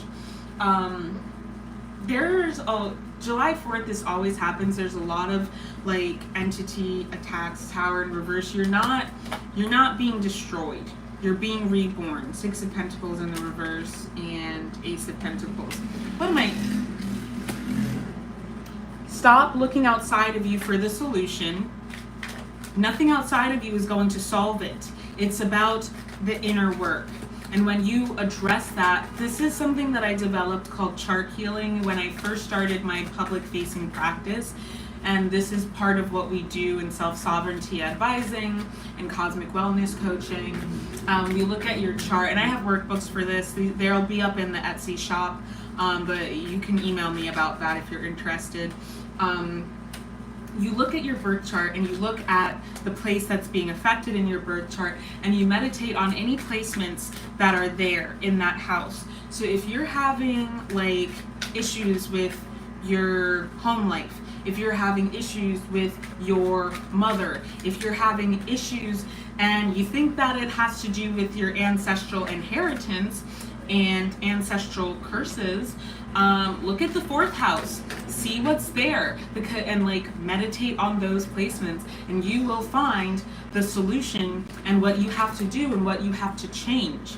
The medicine is always in the poison. The antidote is in there. So whatever challenges that aspect of your chart have to offer you, so too do they have the antidote. And what can often be helpful for me is to look 180 degrees directly opposite at the sister sign, and there are often solutions to be offered by this sister sign, because that can definitely bring a counterbalance. But if you look at the 90 degrees in either direction, you may also find a counterbalance, because sometimes, the solution to Saturnian problems, which has a lot to do with karma, has a lot to do with karmic contracts, so does the 7th house. You'll also want to look there, because especially marriage contracts are very important. You'll also want to look at Venus. And you'll want to look at the 2nd house. You'll want to look at those places. And beautifully received. Thank you for the messages. Thank you so much. I really appreciate you. But you'll want to not just look at the moon, because that can just those two they're very extreme. You might also look to Pisces for answers to Saturn's issues or Capricorn related issues. You might specifically. You might also look to Neptune. But then you also think Capricorn, okay, Saturn, you might also look to Jupiter. Jupiter is the ancient planetary ruler of Pisces. So it's not always a one-to-one. That is something that I was saying. You look for people who have the same energy as you, and really that they have what you want energetically. Are they free? Are they joyous? Are they loving? You know, are they well? If not, they don't have what you want, and they're not going to be able to give you anything except a karmic experience. You understand? That's all I have. I do feel tempted to ask if anyone has any questions, but I think that, you know, I have to work out how I would go about answering questions on here. During Cosmic Tea, it's fine as long as it like relates to everybody. So if you have a question that relates to something that everyone can get something from, but I will also, you know, I do want to get back to offering, you know, paid readings online. But I think that's everything I have. 5 of Wands, this energy, like these attacks that are happening, it's because they're desperate. Everybody is having nightmares. Everybody's being attacked. People in Helsinki, like, because I have people, my teacher, like, has students all around the world, and my homegirl in Helsinki, who just got back from Africa, Senegal, is having these same things that I'm experiencing, and our brother and our who works with our teacher as well is having these same experiences, and I think he's in Ghana. You know what I mean?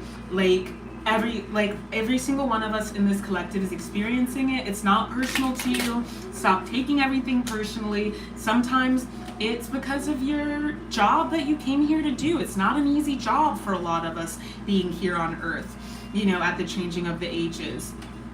How long will the wicked exalt? They're not exalted. They're not exalted. And they're not, like, we have to take back our power. And that's what self-sovereignty is about. Because they only have power because they tricked and brutalized us into giving it to them. So when we reclaim our power, they can't. And part of that is like with all these attacks that are happening, I'll tell you what has helped me, listening to subliminals to help me transcend fear. Like when I channeled that solution from my spirit team, I was like, how did I never think of this before? And so when I experienced these things, like last night or this morning, because I didn't sleep until 7:30 a.m., I experienced, that's part of it for me also. And I mean, even my niece is experiencing like these kinds of sleeplessness. The librarian I just met on Monday experiencing the same thing. Like, I choose not to give them my power. Like, you're not, I don't care. I just will really be like, I don't care. Like, you have no power here. I am stronger than you. By my authority, get the fuck out of here. And I contact people who, like, they have a different skill set than me and they can help out with those things. But the most important thing is that we don't give into fear and we don't give up. I know that's really hard. I know. I talked about that earlier in the live. Like, I know it's really hard not to, but we gotta pray and we gotta ask for help. We need to be cleansing at this time as often as possible. Spiritual baths, you know, salt water goes a long way. You know, doing whatever like you have to do to spiritually strengthen yourself, putting up your protections, you know, spiritually cleansing your home, you know, spiritually cleansing yourself, wash your hair, cover your head, so you're covering your crown chakra and keeping that safe. Queen of Cups, we gotta know how powerful we are. Like I said, if nobody, it's a real dumb criminal who goes and robs other poor people. Because what are you gonna get out of that? You go and you rob rich people, right? Robin Hood robbed the rich to give to the poor, right? So these creatures, these entities, these factions, they're attacking us because they want us to be afraid. This is their last hurrah because we have so much of what they want. They are nowhere near our level of anointed and powerful. They are jealous. lazy little losers who are wasting their time. It's like, come on, get serious, get real, join the winning team. And Judgment's already been cast. We're out of the season of Judgment, and it will continue through the Judgment degrees of Saturn being in Pisces. So I do feel like when Saturn moves to Aries in a few years, we're gonna look like, dude, think about it, like Pisces is the 12th sign. It's really 0. So it goes 0 to 11. And back to 0 again. It's a ring, it's a loop, it never stops. So, and we're going into Saturn, of all planets, being in Aries, the first sign of the zodiac, the baby. Like, we are set for a whole brand new world. Brand new everything. And that requires us to be brand new too. All of this, we have to remember, like, all of these are, they're not higher ranked than those who anointed us at all. So this is all being used to train us for our sovereignty, for our positions of power. If anyone has any other questions, you can feel free to ask. Otherwise, I'm gonna pop off on out of here so I can eat my food. Probably have to heat it up again. But I love you all truly and deeply. I really mean that. I met somebody once who, he is a disturbed young man, but he's like, people say that and they don't really mean it. It's parasocial. And I was like, I do mean it. I really do. And I don't know you, and I maybe never will meet you, but I love you unconditionally. And I hope that you guys have a beautiful rest of whatever time you're watching this. And please feel free to reach out in the comments, reach out on TikTok, Instagram, any of those things, because we are a soul family. We are a spiritual family, and we don't do this alone. I never want any of us to feel alone. So have a great rest of your evening, and I will see you on the flip side. Happy hunting.